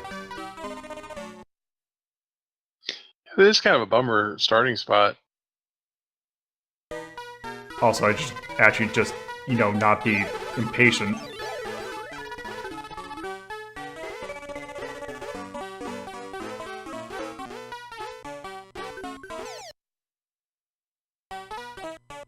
Actually be smart.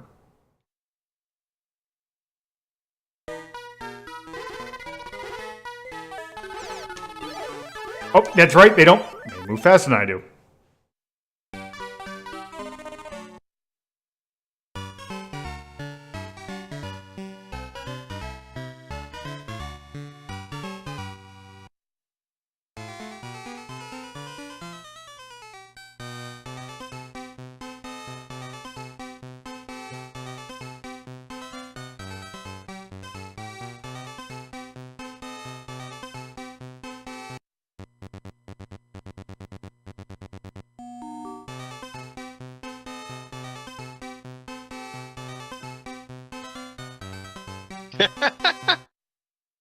Okay, so yeah, that was Mappy. That's an awesome game. Yeah, Mappy is really good. Let's actually bring the ranking up. Okay, so. Here's the int list. So. Yeah, so let's go to attack. Also, no, let me just. I would probably put it above the Fairyland story, but not above Bosconian. Okay. Let's do Mappy. And 1980. Oh crap.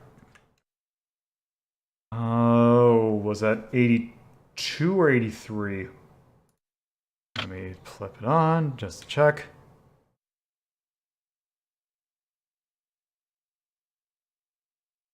I probably should make note. Also, one other bit of trivia: that apparently the name Mappy is basically based on a Japanese slang for like a policeman. Makes sense. 83, like almost how like in English you would refer to a cop as a pig, kind of thing.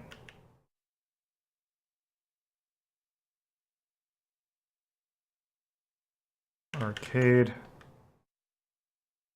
is a maze game. It is definitely cute.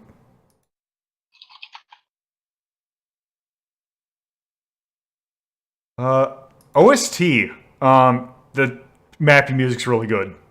Like all of it's really good. The Mappy. It was pretty good. The Mappy soundtrack is basically canonical arcade. Good soundtrack. So I would actually probably put it. I'm debating it. Me personally wants to put it A, but I have a feeling that.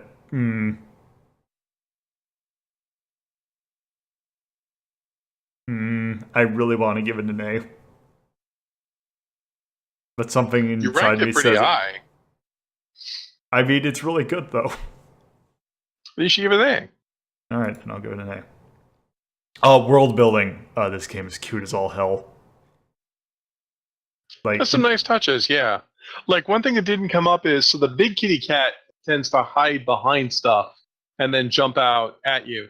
But if you actually grab one of the objects he's hiding behind, you get bonus points. Yep, and he holds up a little sign.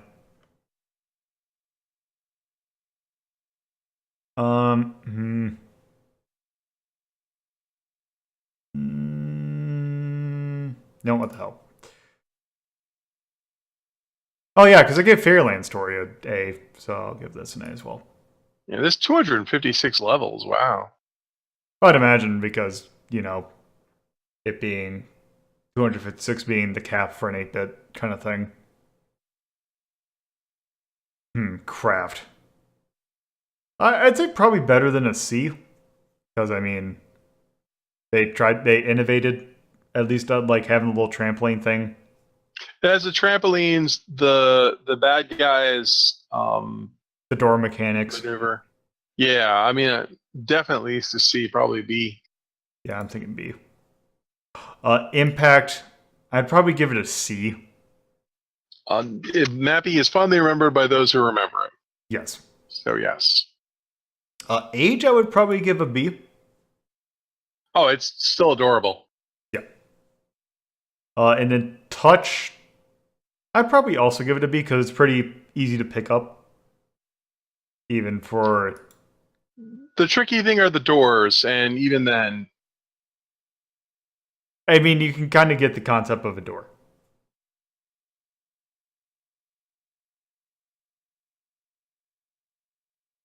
Wow, that was a Mappy cartoon show.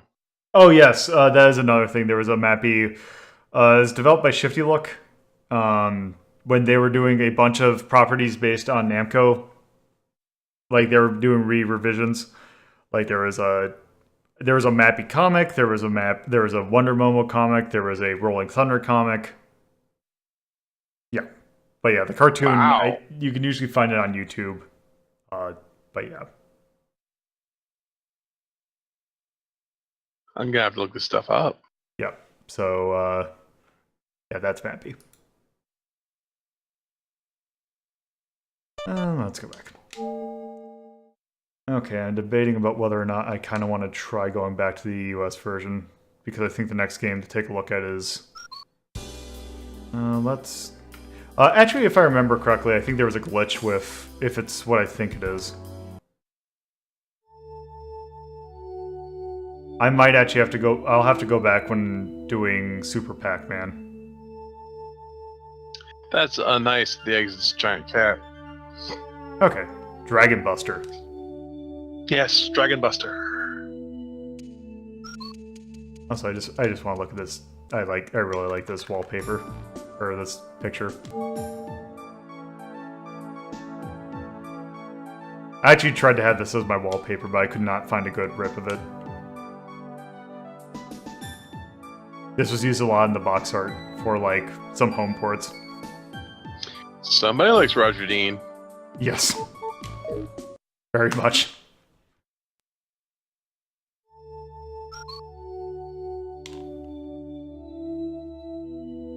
Which is basically why I just have a Roger Dean picture instead.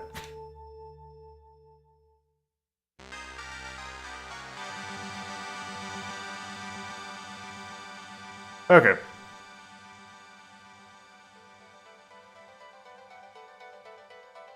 Yep. Okay. Oh, Dragon Buster's a weird game. Do you play as the dragon, or do you fight dragons? You fight dragons.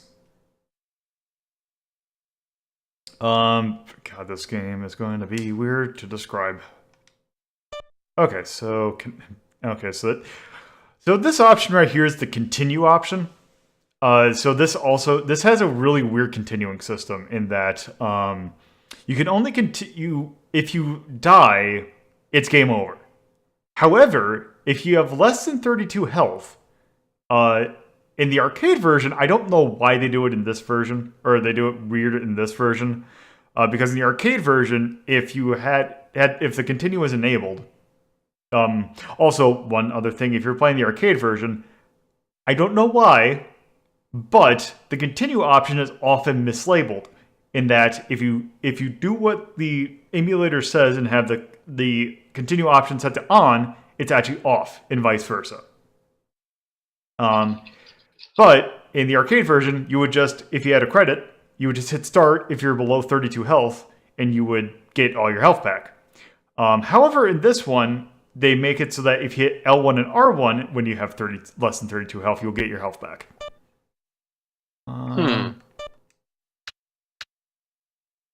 Sure. This is vitality after a level. Starting vitality.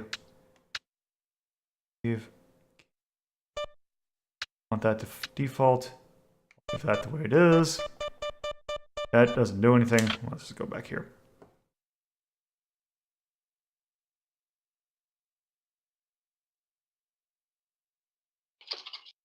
Okay. Okay, so Dragon Buster. Notable, this also apparently is, I don't know, it's usually either, I forgot what the other game is, but it's one of the first games to actually have a health bar. Also, let me just make sure. Okay, so this is a side-scrolling kind of action game. Wow. Which sure is, is. And it's also weirdly mainly focused on mini-boss fights. Oh, damn it. Also, this has a really weird control scheme because it has a 4-way joystick and an attack button, or a attack button and a magic button. What is that run cycle? I don't see the problem.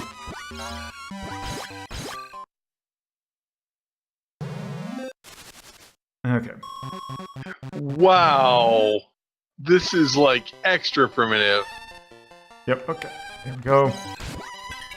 So also note that I did not say a jump button. Hitting up is your jump. Wow, people hate that. It surprisingly actually kind of works in this game.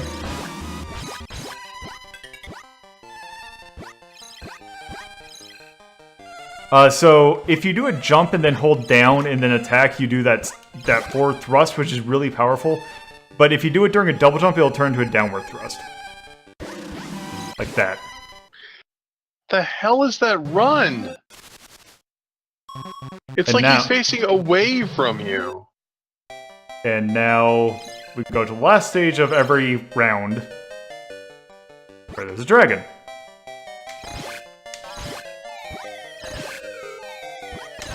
Let's see.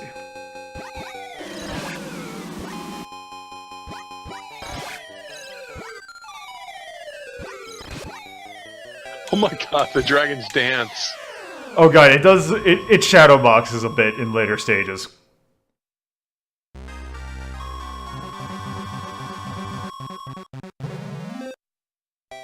Oh! Oh! Whoa, you chose poorly. There we go.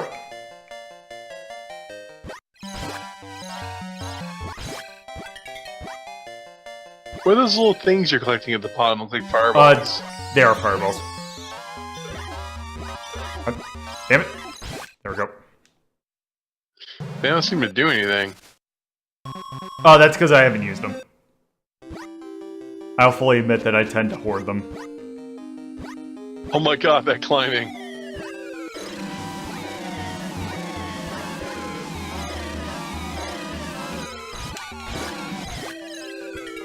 Also, I will go ahead and say, if for some reason you want to actually play this game in like an arcade, like using like an emulator of some sort, this game is not friendly to 8-way joysticks, because it was originally meant to do a 4-way joystick.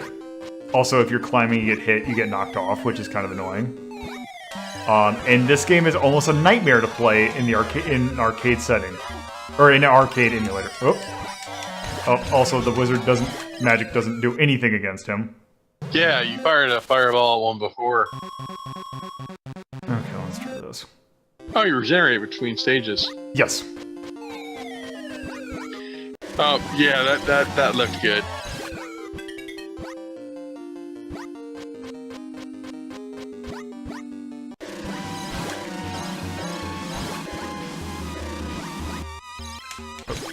There we go.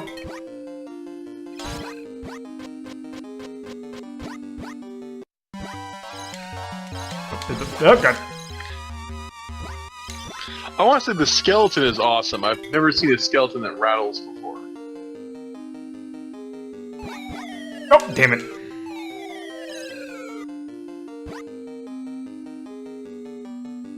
Also, you can run by double tapping the forward button. Also, magic doesn't do anything against skeletons.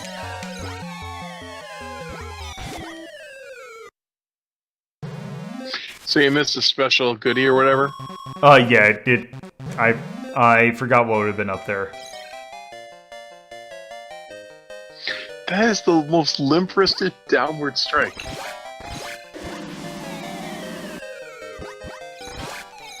Also, every stage or every dragon fight, the dragon has a different weak spot. In this one, it's leg. There we go.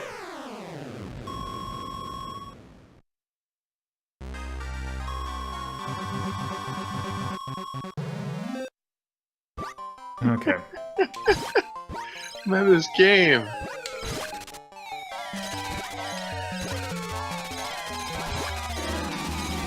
Oh my god, what the hell are these pink things? They're little rhino things. Also golems.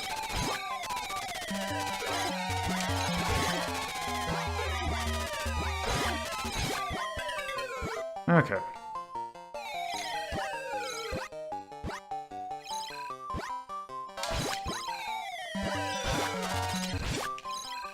Ah, a shield. What does that do?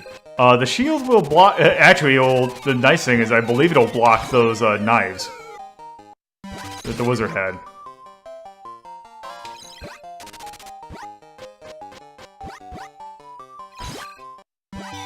Yep. That's handy. Mm-hmm. Now it's starting to get more maze-like. Yeah, that's the thing, is that later stages get a lot really maze-like really quickly.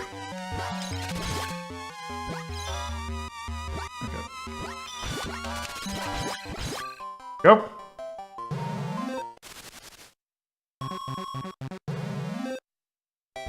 The green man is a golem. Okay, is it gonna? There's a fourth enemy type that we haven't seen yet. Oh, a scepter. There. Nope. That's it. That's a wizard. What does the scepter do? So every, I think, oh, there he is. That was the bishop. I'll take your word for it, sure. Okay. Why is the bishop of an axe? I don't know. But the thing with the scepter is, I think it's either 4 or 3 stages, you will come... Because you're actually trying to save a princess. Of course. If you give her the scepter, you get, like, a special bonus. So if you can not die and take the scepter all the way to the end, but you'll only get 1 life anyway. It's every 4 stages. And also, oh! Okay, is that a good thing? Yes, it was. Because the thing is, yeah, so that extended my health bar, actually, a little bit. That mushroom. Piles of bones everywhere is a nice touch.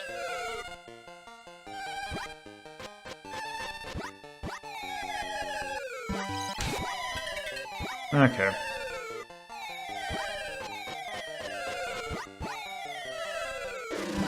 They put the shield on the other side. That's a cute touch. Oh my god, it's a carrion crawler. Holy crap. Okay.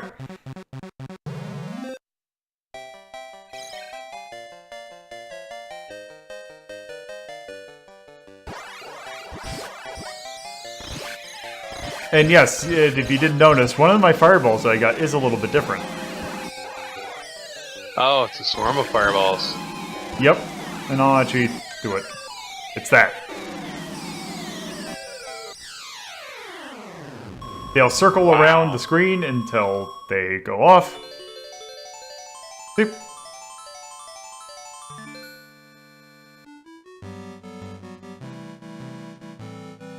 Princesses dig scepters. The thing is, if you... I don't know if it's if you give her enough scepters or if it just does it by round, but her outfit will change depending upon what round you're on. With the final outfit being a bunny suit. Of course. What else would it be?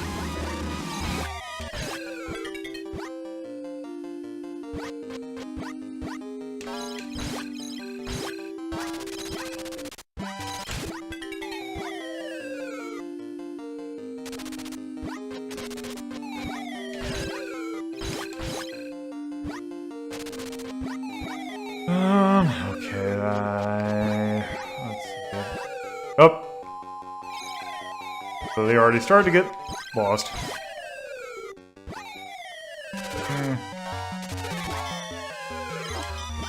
Damn it. Damn it.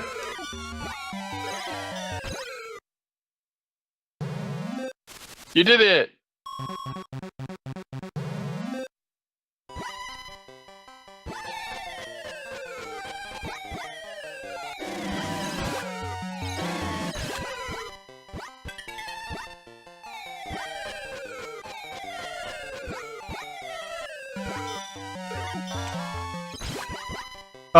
Yes. That is what that's what the little the icon for when you go into a level like means. It basically it's not only what the background is, but also the type of level.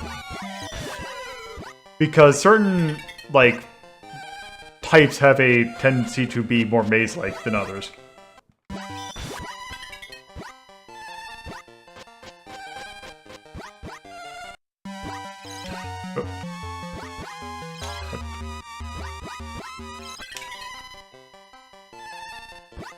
Damn it.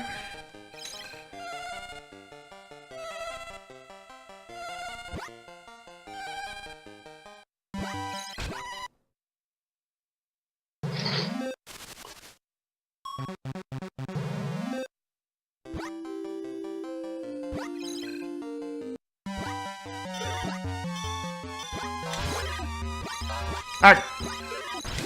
Oop, don't want to get that. What's that to? Hurts you. Poison? Yep. Ah, old school games.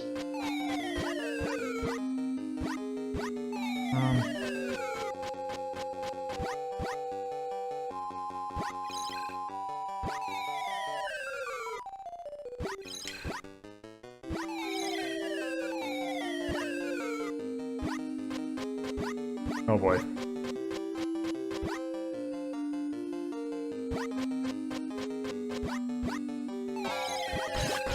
I just went. Wow, it hangs around forever. Apparently. That's unusual. Okay, let's go over here.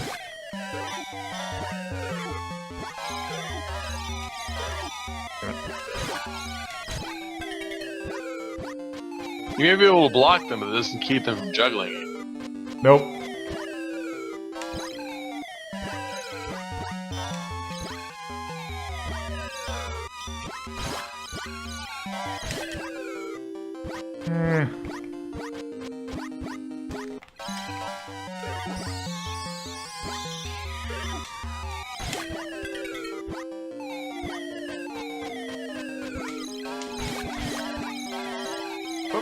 Ugh. Hey, you already did this room. You're going in circles. Yep. Oh, damn it, that's not what I meant to do. You didn't really need that for the dragon. Okay.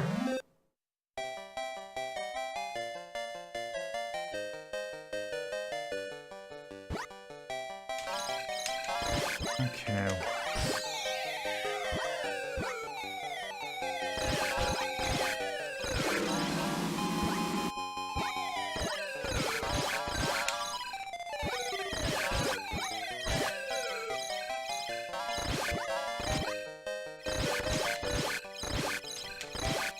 Yeah, keep on doing that. Wow, his animations are amazing. That's like early multi-segmented, like, treasure kind of bosses. Ugh. Also, I usually don't do this good on a single continue.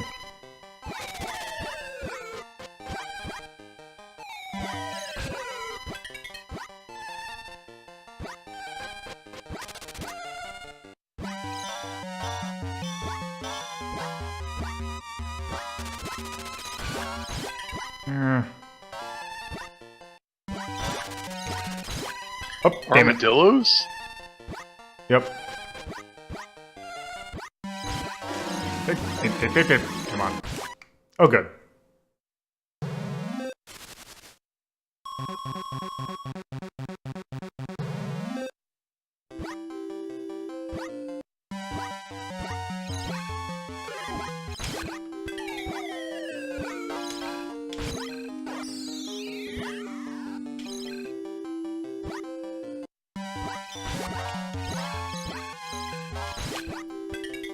There.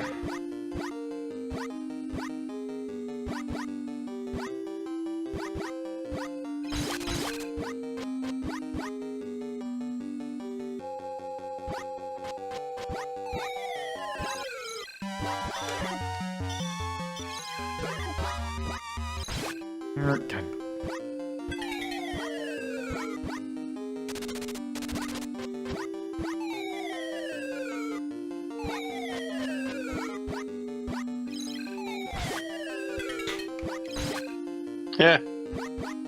Yeah. Yeah, you can do that if you get like if they place the enemy like in a weird spot, you can. Nope.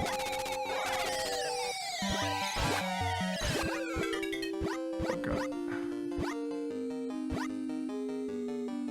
Nope.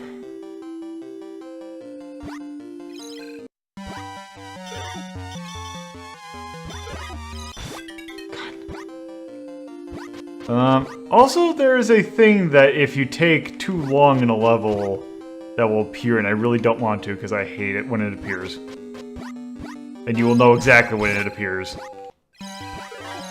God damn it.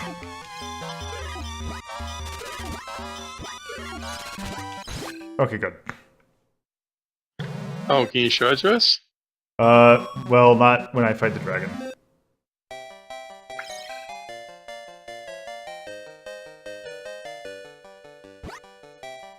Okay, where's your weak spot? Up at the wing. Oh, I put this down. How do you know which one's the weak point? It flashes red. Does you see how Yeah, every... just flips upside down. Also, just to show it off. There's continue.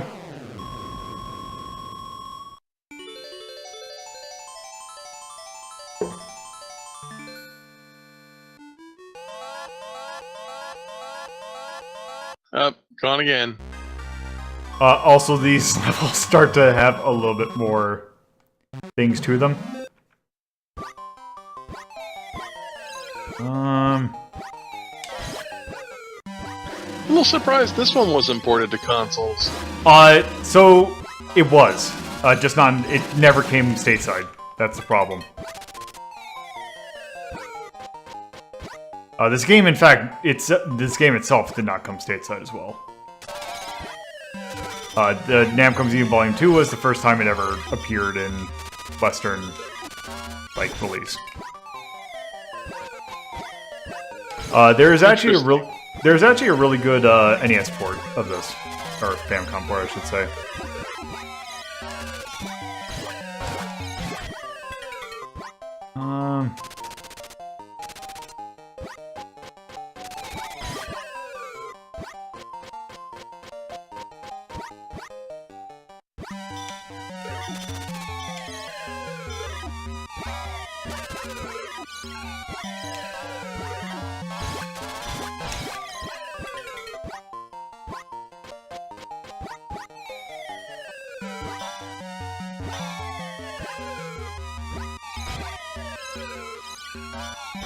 Also, that one I could just walk right...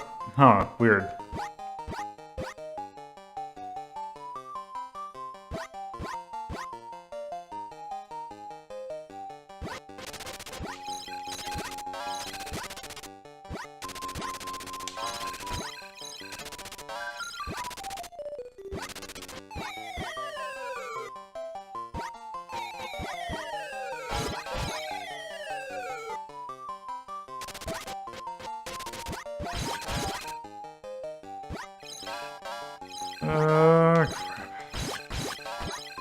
Hell are those things?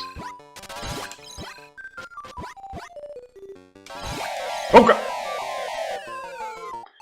Wow. Also, the music speeds up too. You have to hit continue before you die. Right.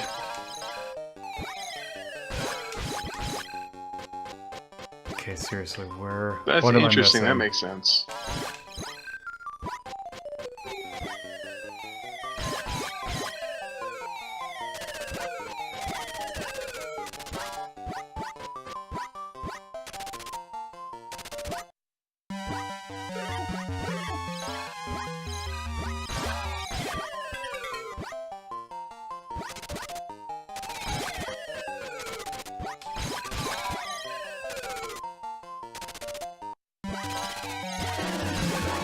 Yeah, this is it. Don't go in the door just yet.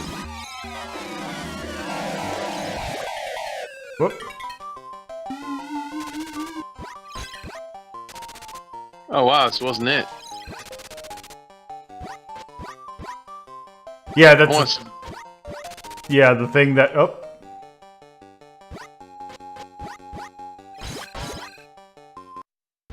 Yeah, what is the thing?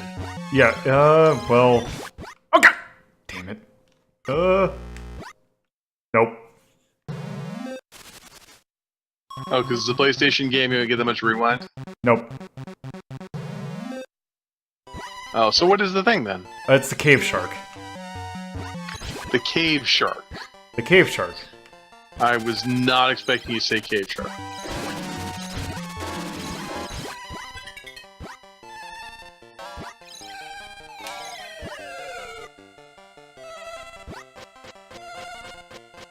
But yeah, especially if you find the door and do not go into it, it will spawn almost like you have like 5 seconds to go in the door. Or else it will appear immediately.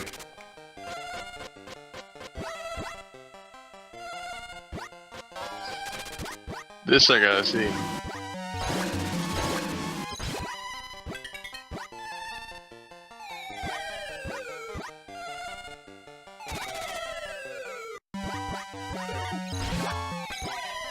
Oh, got another mushroom.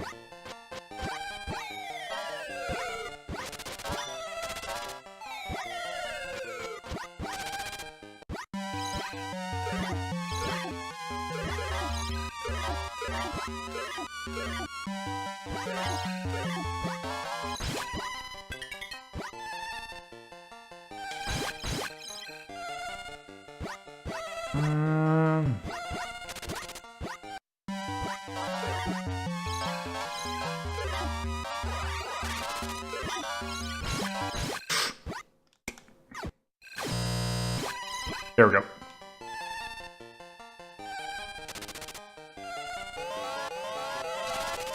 Ah, can't you reach me?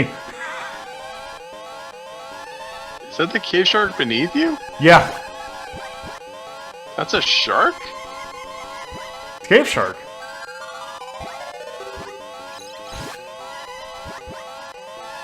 Here, I'll let here. Oh, spawned another one.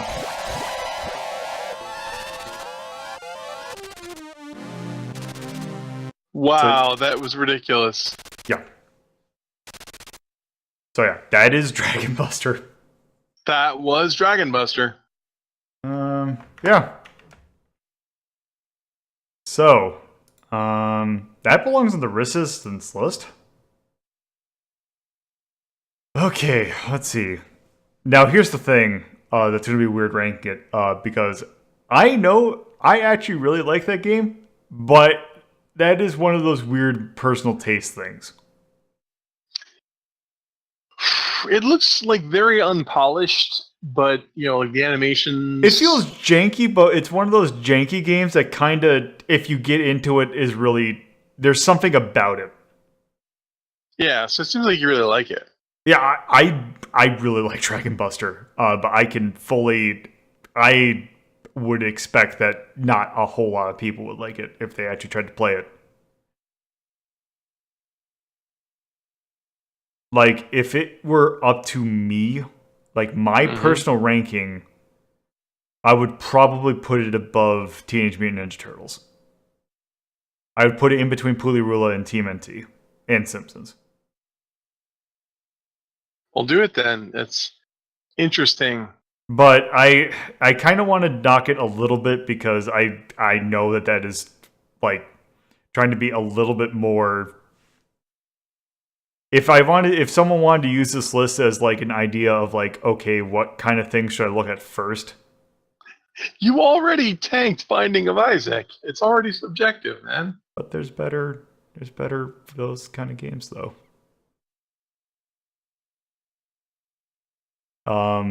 Anyway. Now, see, I would also agree that you mean TMNT the arcade game, right? Yes. Dragon Busters is better than TMNT the arcade game. I'm going to agree with you right there because that game is a quarter eater with cheat moves. Okay. yeah, then let's put it there. I mean, Dragon Buster, I could see why it would be more popular in the arcades because it doesn't look difficult. It looks like once you get used to it, you can play it for a long time, which arcade manufacturers hate. They want you to leave. They want your Yeah. money and they want you to go. Well, So they have that's that continue. why I bet you that I think the continue option's turned off by default. Well, continue sucks more quarters out of you, so that's good. Yeah. But it just didn't look that hard. Yeah. Well, also I understand how the mechanics work. If you were just playing that from the get-go, it would not. You would probably get to like the second level, and then die. That's also atonal. OST. I'd probably give it C. That soundtrack gets it. There's 2 songs over and over again. Technically 3. But yes. I actually I actually would probably put it D. That winner is gonna Oh, yeah. haunt my nightmares. Also, world building. Cave shark. Cave That doesn't shark. even look like a shark. Also, the graphics have a really weird, doofy. Like the main character looks. Oh, which, by the way, I should mention his name is Clovis, and the princess' name is Celia. Okay, but his animations are so. His animations look doofy as all hell. That being said, I kind of want to give it a C. Give it a C because his shield does change sides, Yes. Craft. and that skeleton was pretty cool. C. Let me actually Maybe go back. lower. I'm thinking because I'm on technical. Let's see. Because here's the thing. Like I had see here for D, it has interesting. Like it brings interesting concepts, but this game's clunky as all hell. Yep. So I might actually give that a D. Oh well. Actually, I'll think in a different category. I'd probably say it's a C. Impact. None. No one's ever heard of this. Yeah. Age. This is where I'll ding it. This game's aged incredibly poorly. Up for jump. People hate that. Yeah. Also, touch.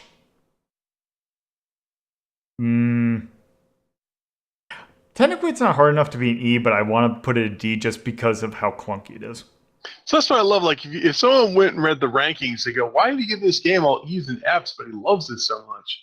Because this game is that's kind of the thing is like I wanted to I think this game is good, but beware that this game there's technically nothing wrong with craft if it does what it needs to do, but it just does what it needs to do and it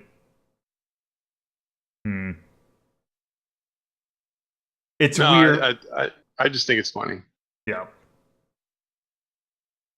Because if it went straight up all these would be A and then B and then C, then these things would be pointless. It's to point out oh hey they it can be a dick but still be fun. I think it's adorable that we found a game that you like that you also can't really defend. It's like you love this game. This game is my Dark Souls. I have to I have to admit, for as doofy as it looks, it is adorable. I mean, it is what it is. Yeah. But, yeah. If you like fighting the same dragon over and over again, do we have a game for you. So that was Dragon Buster. And then there. Let's see.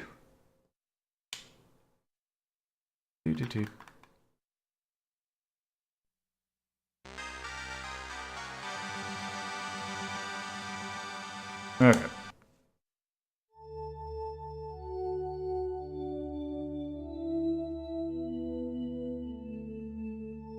Okay, so God, what's next? QTQ. Xevious we've already looked at in Ranking of Shmups. Really, there's only one other game that we haven't seen in Ranking of Shmups. Well, technically Crowbar? two. Godbud. Yeah, the one with the unpronounceable name. Yes.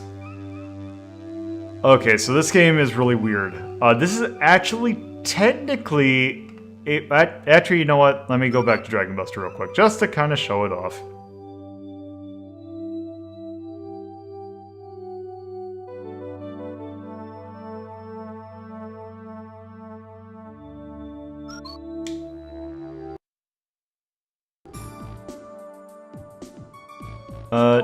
Yep.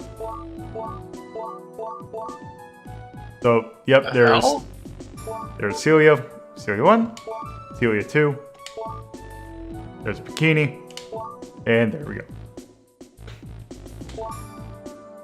Oh man, you need to remove a letter from this game.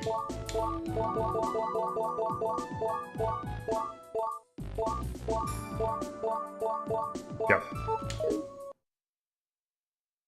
Yeah, that's just fan service.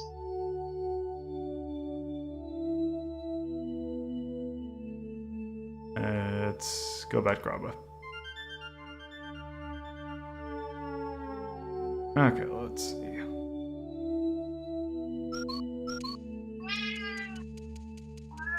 Cat agrees with me. Okay, so yeah. This is a spin-off of Xevious because the Graba, or however you pronounce it, was actually an enemy in Xevious. Finally get to see the other side. Is it an enemy or is it something they haul in boxes? Because they have lots of them.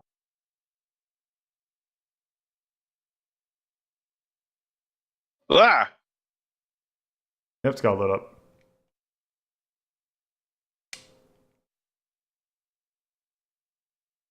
Okay, so let's... I think that's level select.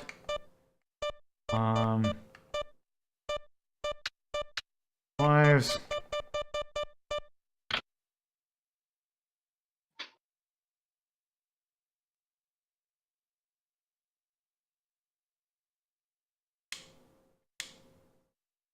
Okay, let's see.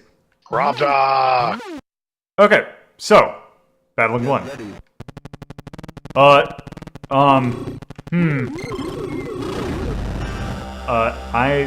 There is something. Oh, I can't believe I've never heard of this game. I'm going to restart this because there's something that I didn't realize that this did, which was crop part of the screen off.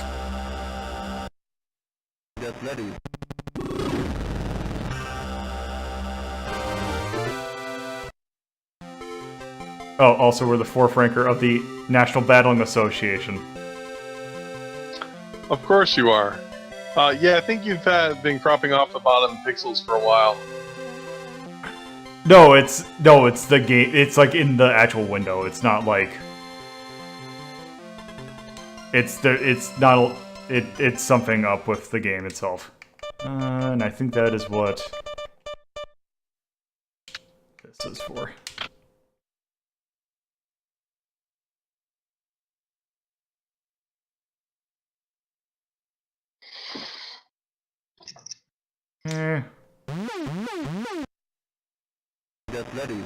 What the? Okay, whatever. Okay, so Grava. Oh, we are this tank. We need to kill everything else. Right. We have a standard shot, and we have a shield. But you can't run into their explosions. Yes.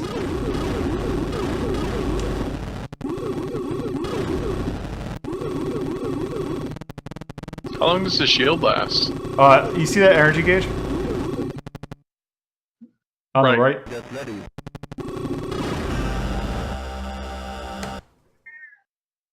Wow, this is a spin-off of Xevious? Yes. Because Xevious is like, wow, look at all the graphics on display for this era. And this one is just kind of, nah.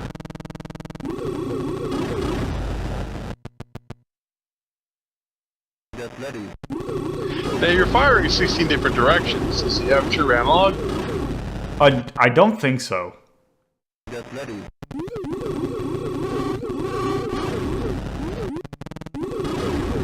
Now we're starting to have enemies that have a shield themselves.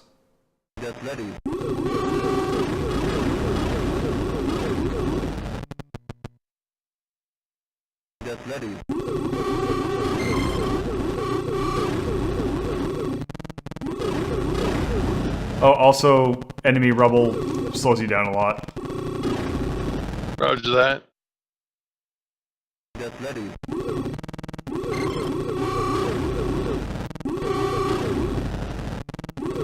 Wow, it's just blocks.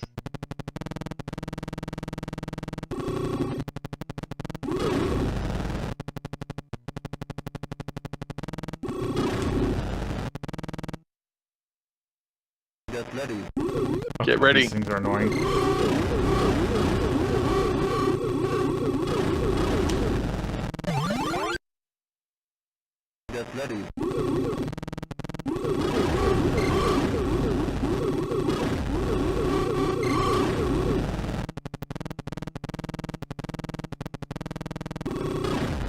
Okay. Ah, Oh, that counted me beat it. Nope.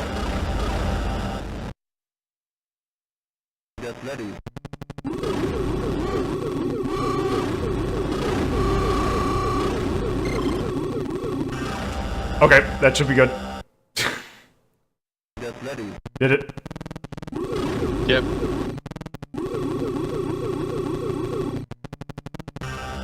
Oh.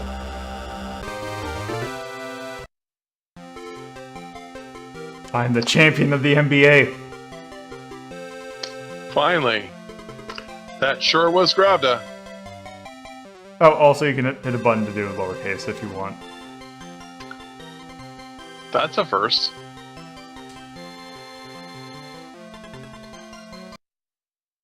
Okay.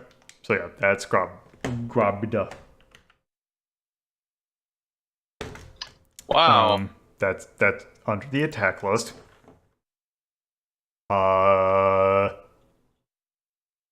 I think that belongs underneath Toy Pop.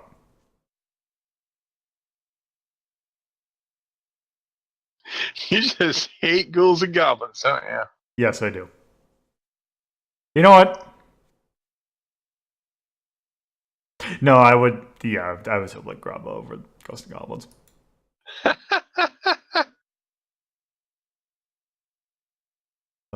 Yeah. This is the best list ever.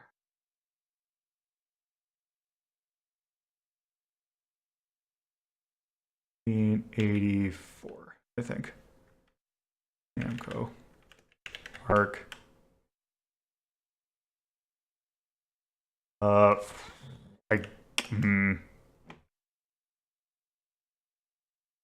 Let's go ahead and call it action game. It's definitely an action game. It's atonal. OST is non-existent. World building is also non-existent. Craftsmanship. Oh man, it's like, you know, if it was just a forgettable game, I'd just say it was ugly, but it's Xevious, which makes it even uglier. Yeah.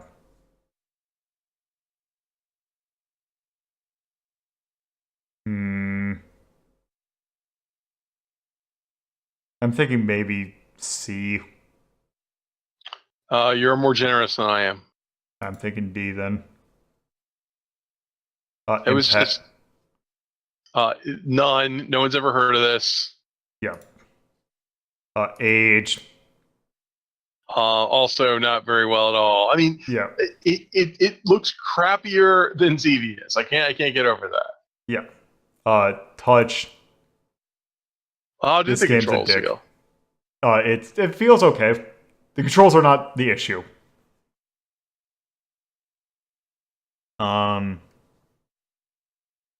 Yeah. So that's Grabba. That was just a very weird game. Yeah. Okay, so let's see. go back to the museum. Actually, I think what I need to do, since I am gonna go, the next time I do Namco Museum stuff is when I'll do the Cutie Hue stuff. So I am actually going to do this, and hopefully that this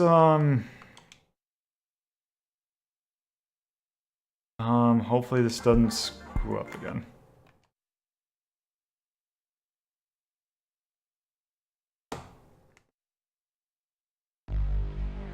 I also like it when stuff doesn't screw up.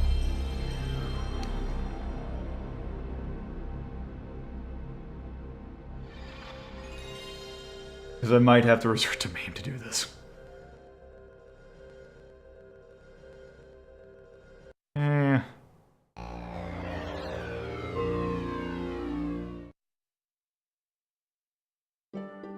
Okay, let's go back to the museum.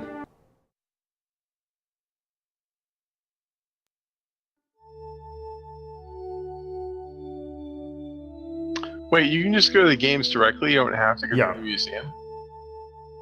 Yep. Okay, so Super Pac-Man. Yeah, now this game was confusing. Here we go. Also, oh great. Unfortunately, we don't have music. This is weird. Wait, go back to the Teal Ghost table. Oh yeah, he's not having the best day. No. He also might be slightly drunk. Also. Well, this guy's happy to see you.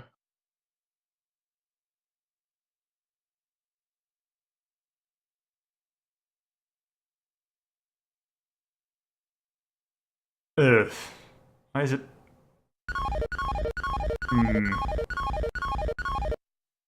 Well, you don't get music in extract mode.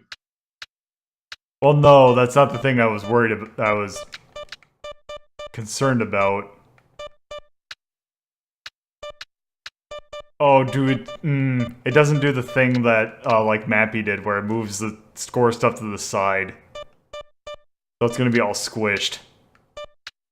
I don't care about extend.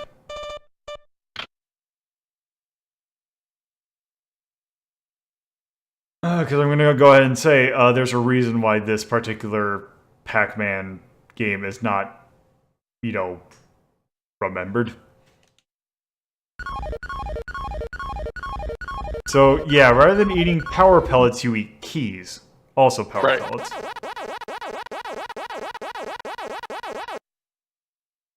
But... Right, instead of dots, they fill this map with food, or weird things to eat.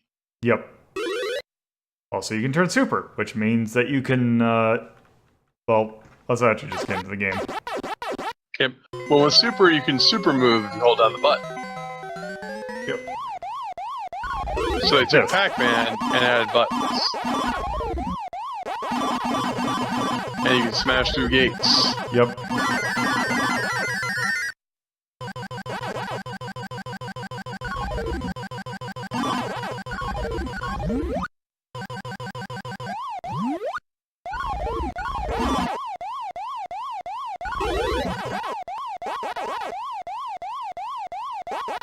Also, they turn thin, which means something, but I forgot what it meant.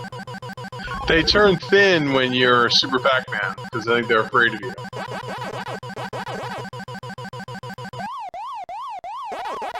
Wait. Oh, right.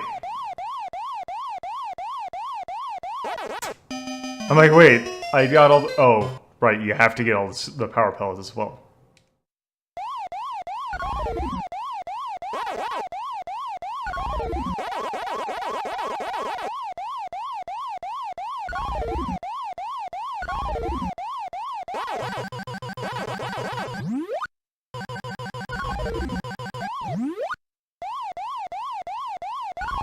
Whoop! I don't know why I did that. Yeah, super just makes it so that it's not nearly as annoying.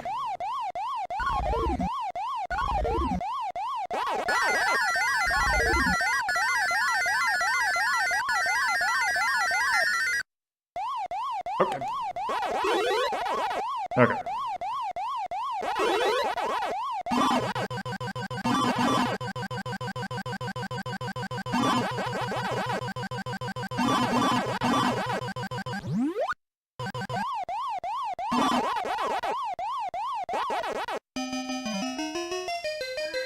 I always wondered what would happen if you were Super Pac-Man, you were still in the monster box and reverted. I guess you'd be stuck in there until they kill you.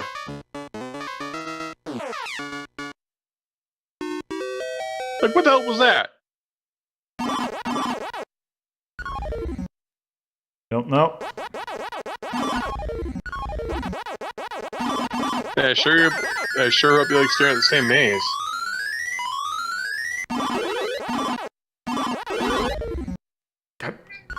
Also, holding down the button makes it slightly harder to control. Yep.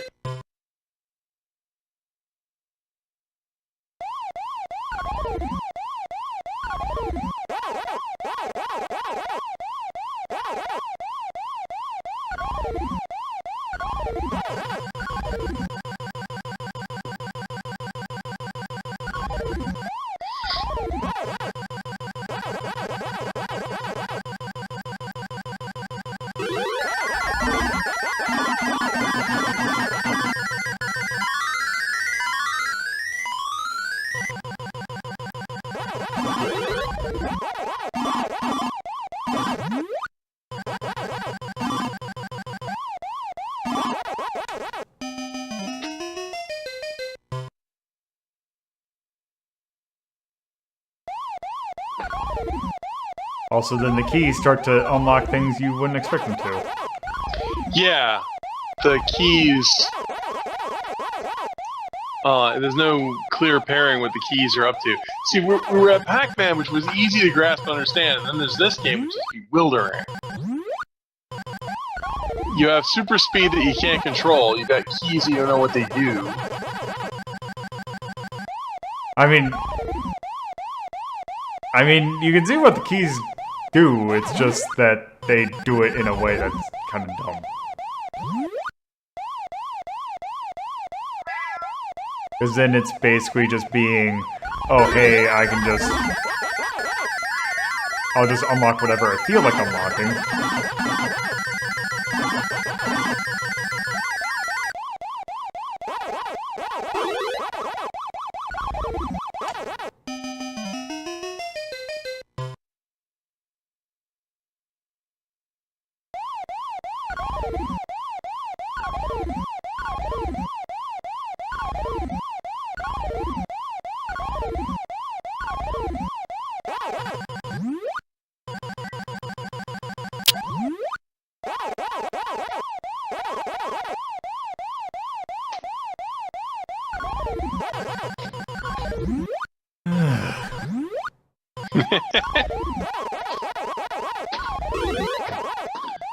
Already bored with this? I just don't know what they were thinking with this. Well, there's already Miss Pac-Man. Well, okay, so here's the thing with Super Pac-Man and Miss Pac-Man. The whole entire reason that Miss Pac-Man even was created, and I'm sure I'll go over this when we actually do Miss... God, why'd I get an extra life?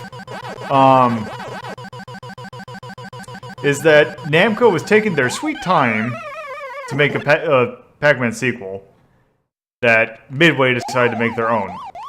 And basically, this is what came out of Namco for a Pac-Man sequel. Right, whereas Miss Pac-Man is, you know, what you expect in a sequel. It's more of the same. It's also good. Right. Yes, Pac-Man, Junior Pac-Man also kind of came out of that thing as well. Yeah, I think Junior Pac-Man was also a Midway thing. Yes, That's it was. a weird game. Also, redoes stuff with the Pac-Man stuff that is also does it better than Miss does.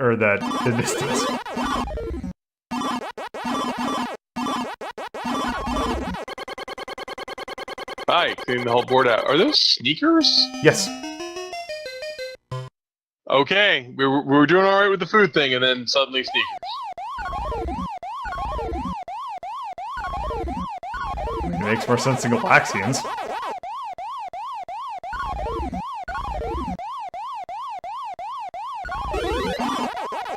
Yeah, I think they changed up with the keys open. That's weird. Also, it's the same layout over and over again. Yeah, they don't even bother to change the map, whereas with,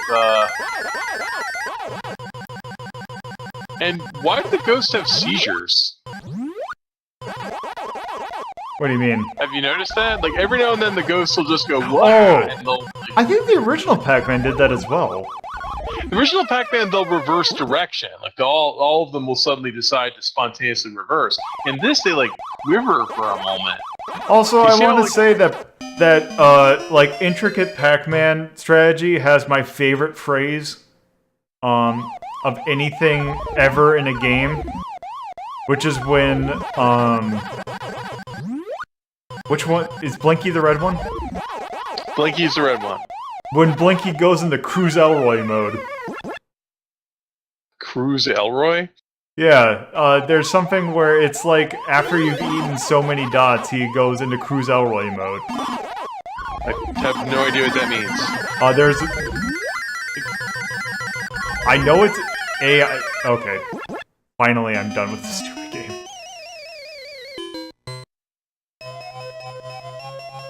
So yeah, that was Super Pac-Man. It was not well received. Yeah.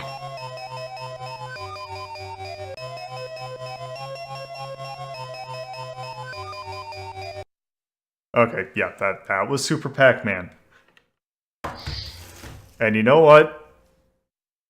I think it's worse than Ghosts and Goblins. Wow.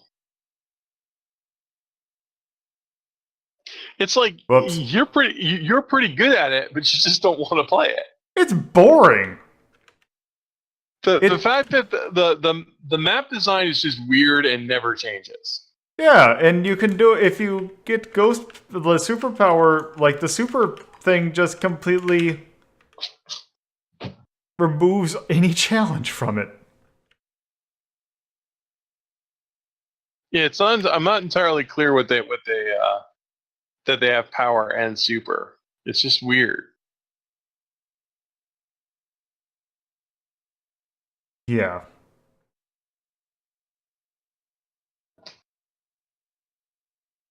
So I guess technically it's also happy. OST is non-existent. World is also non-existent. Craft. It's not as good as Pac-Man, and it's not as good as Miss Pac-Man. Yeah, also, it doesn't make any sense. Doesn't make any sense and never changes. I think with that, I would probably actually give it an E, because I think they completely lost everything. They forgot everything about what made Pac-Man good. Yep. Impact. Nobody likes this game. The only thing impact it had is that nobody likes it. The only thing I would say about Super Pac-Man is it did, it brought the nomenclature of Super Pac-Man, which was used in later Pac-Man, including the best Pac-Man game, which we haven't gotten to yet. The Nintendo one? Super Nintendo one? It was a Super Nintendo and Genesis game. Yeah, the Smug Bastard game. Yes, the Smug Bastard game. Age. Not at all. Yep. And then Touch. I'd probably give it a C. I mean, the biggest problem is like the biggest innovation, like Super Pac-Man, you're invulnerable to ghosts, you smash through gates, and you get a super speed button that you can't control. Yeah.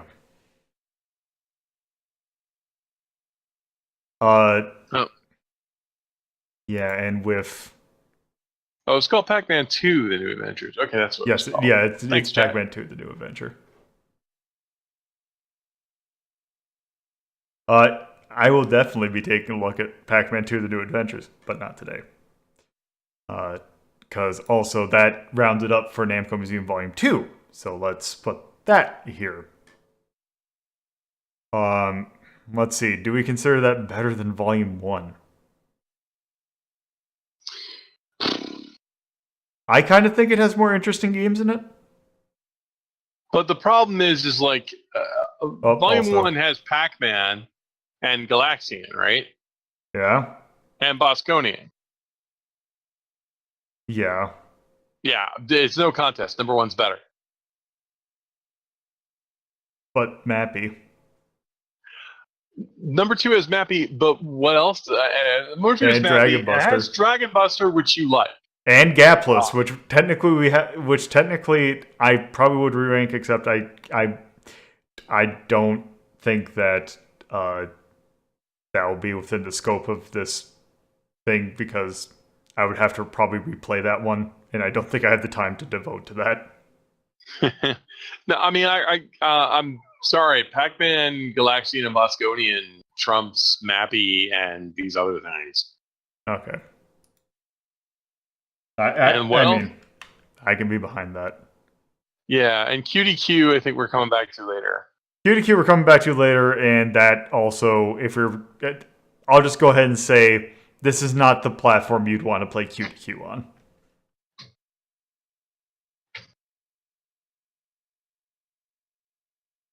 I'll be curious to see what that is. There in 1995, Namco, PSX, Mappy, OST. I mean, it's the same caliber as the last one. Well, that sounds about right. And also, I'd say that it's basically the same as the last one, so I'd kind of want to, well, world building, I'd say, well, I'd say also world building. Also, this didn't have hell world, or had, like, empty void world either. Oh, for the Pinocchio game? Yeah. I think that was hilarious that they had Hell World for that. That was just like subtle commentary that, like, we don't know what this is. QDQ, I don't think QDQ would kind of, since technically if we're going to look at QDQ, we'd have to look at 2 other games as well. I think QDQ is its own thing. Also, since the episode in which we look at Volume 3 is probably going to be its own episode on its own, so I'd give it that just to pad it up just a smidge. But yes.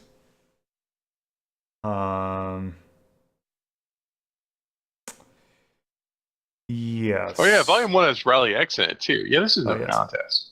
Yeah. Craft. All pretty much the same. Yeah. Impact, I'd probably give this one a C, though.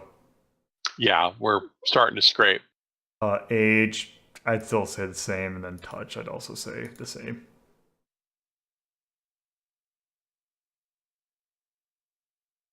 We do this. It was nice to then give Super Pac-Man this weird fancy bar. Yeah. With drunk ghosts. Yep. So 1, 2, 3, 4, 5. Why is that one folded? Oh, yes. Also, I'll do that for the attack list as well. Oh, that's not going to work. There.